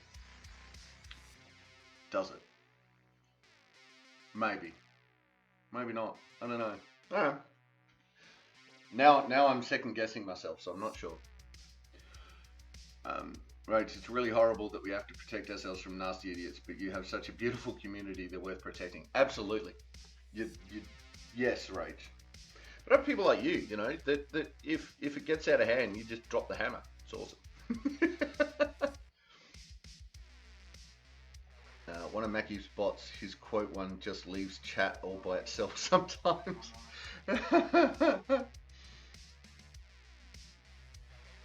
They're a tender trap, the old bots. Yeah, well, yeah. See, hammer, smiley hammer. But yeah, and I mean, look, as the community's growing, it's growing well. We've had, I think we've had one quasi problem child come in with a raid, but that's it. I think that's really all we've had. I mean, we've had a couple of learning curves as we've gone along, and the bot's doing weird things, but yeah, predominantly everyone that's come in has been a really good human being, which I'm going to say it, which freaking amazes me, but there it is. I think of it more like an evil grin. Sure. I can see that. I don't know if it shows up in your chat, but I've dropped flags on a couple of people to monitor their full weirdness. Yeah. Yeah. It doesn't come up in my chat, but I've noticed you're sort of like...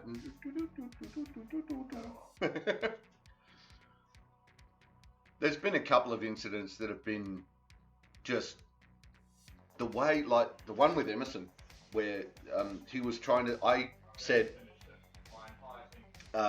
in context, I was talking about just nonsense, things being nonsense, and I called it gobbledygook. And Emerson was trying to write that, but it came up with a word that was recognized as a racial slur. Which he was not trying to do in any way, shape or form. He was trying to get on the ha-ha of gobbledygook and of that word, but the way he spelt it, and that got real weird real quick. So anyone else, I might have had a bit more of concern, but I know that's not who he is because I know him in real life. So yeah, it was weird. Rach, it should show in a box similar to first-time chatters, but because my memory isn't very good, so I can track them across multiple streams. Oh, nice. There you go. I've got that option turned on this computer, but I don't have it turned on my other one. So that's maybe why I missed it. So, don't know. Just don't know. Alright, so let's have a look. Because we're coming to the end of stream. Are we dropping frames? No, we are not dropping frames. That's a good thing. See, that was a learning curve for me. I didn't know that was a slur, so I was able to read up and understand better. Yeah. Rach, the day I stopped learning is the day I'm dead, I swear.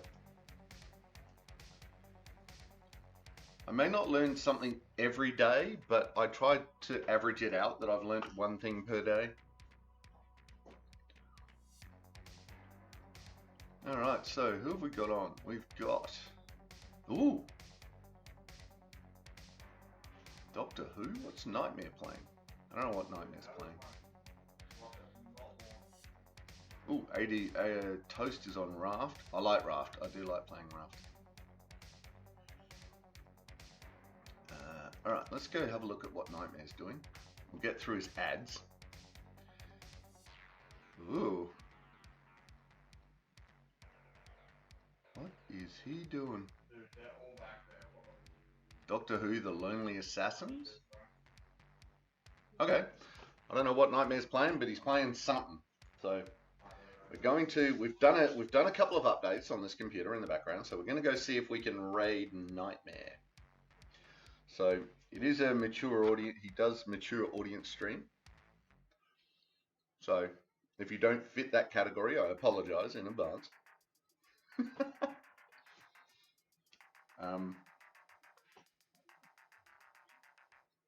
It's so perfectly you that you average it out, and if not one thing every single day, at least 7 things a week. I love it. Yeah, exactly, Rach. 7 things a week. Let's do 7 things a week. I can do that. I can get behind that. Sometimes it's just little things. Like, I'll be doing a sword move, and instead of having my sword, I'll put my sword there, and it should be there. And it's like, just that little thing, but I learned, and it get better. And it made a difference. So they don't have to be, you know, mind-boggling learnings. It can be lots of little things. Just try and learn something every day. You are most welcome, Rach. Thank you for dropping in. Thank you for coming along. Thank you for hanging out. And thank you everyone for all of those things. See, this isn't working again. It hasn't updated. All right, let's do this. Let's refresh that. I'm pushing my computer to see how far I can make it go without breaking. Alright, still not dropping frames. Alright, this is a good thing. Alright, there we go. Now we can see that Karina followed. Yay! I'm cherishing my baby steps. Yeah, Karina, absolutely. Baby steps rock. And thank you for the follow. Thank you for joining us, Karina. I hope you had fun. Tomorrow we are back streaming again at 10 o'clock in the morning, Adelaide time. If you want to know when that is where you are, scroll down, have a look at the schedule, and that should tell you when I'm streaming where you are. So in your time zone. So with a bit of luck. Assuming it's working properly. So yeah, we'll be back tomorrow with Return of the Obra Dinn. We've got 15 people left to solve. Can we do it? We're down to the really hard ones that are maybe not all in the right spot. It's like, okay, we have 3 topmen, 10 seamen, and 2 others. And it's like, oh god, okay, fine, let's go find out where they went. It was great to see Blith, absolutely. Can't believe tomorrow's Friday again already. I know, right, Rach? Tell me about it. Then on next stream after tomorrow is Tuesday, Chillax Tuesday. We're playing Farthest Frontier. That's at 10 o'clock as well. Wednesday, Warframe Wednesday. We stream at 7 o'clock at night. All of these are Adelaide times. And we go play a little bit of Warframe. and then we're back to cooking. And who knows what we're going to be cooking next week. I remembered I was going to cook, well, I was reminded, I should say, I was reminded that I was going to cook potato and leek soup today, last night. Like, whoops, I'd planned something different, and then I go, so were you going to do that potato and leek soup thing? And I'm like, oh my god, I've got to use the ingredients out of the garden.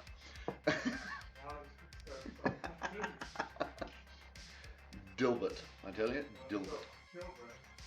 I hope TGGG comes back tomorrow. He's a cool, helpful dude. Yeah, TGGG was fun. They were a cool dude.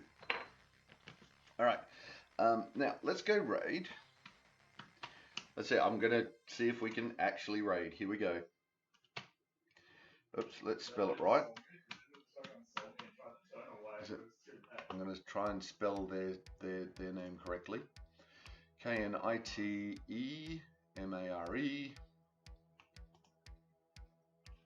Knittemare. Knittemare. Excellent. Bing. Right. Okay, it's going to let us raid Nightmare. Huzzah!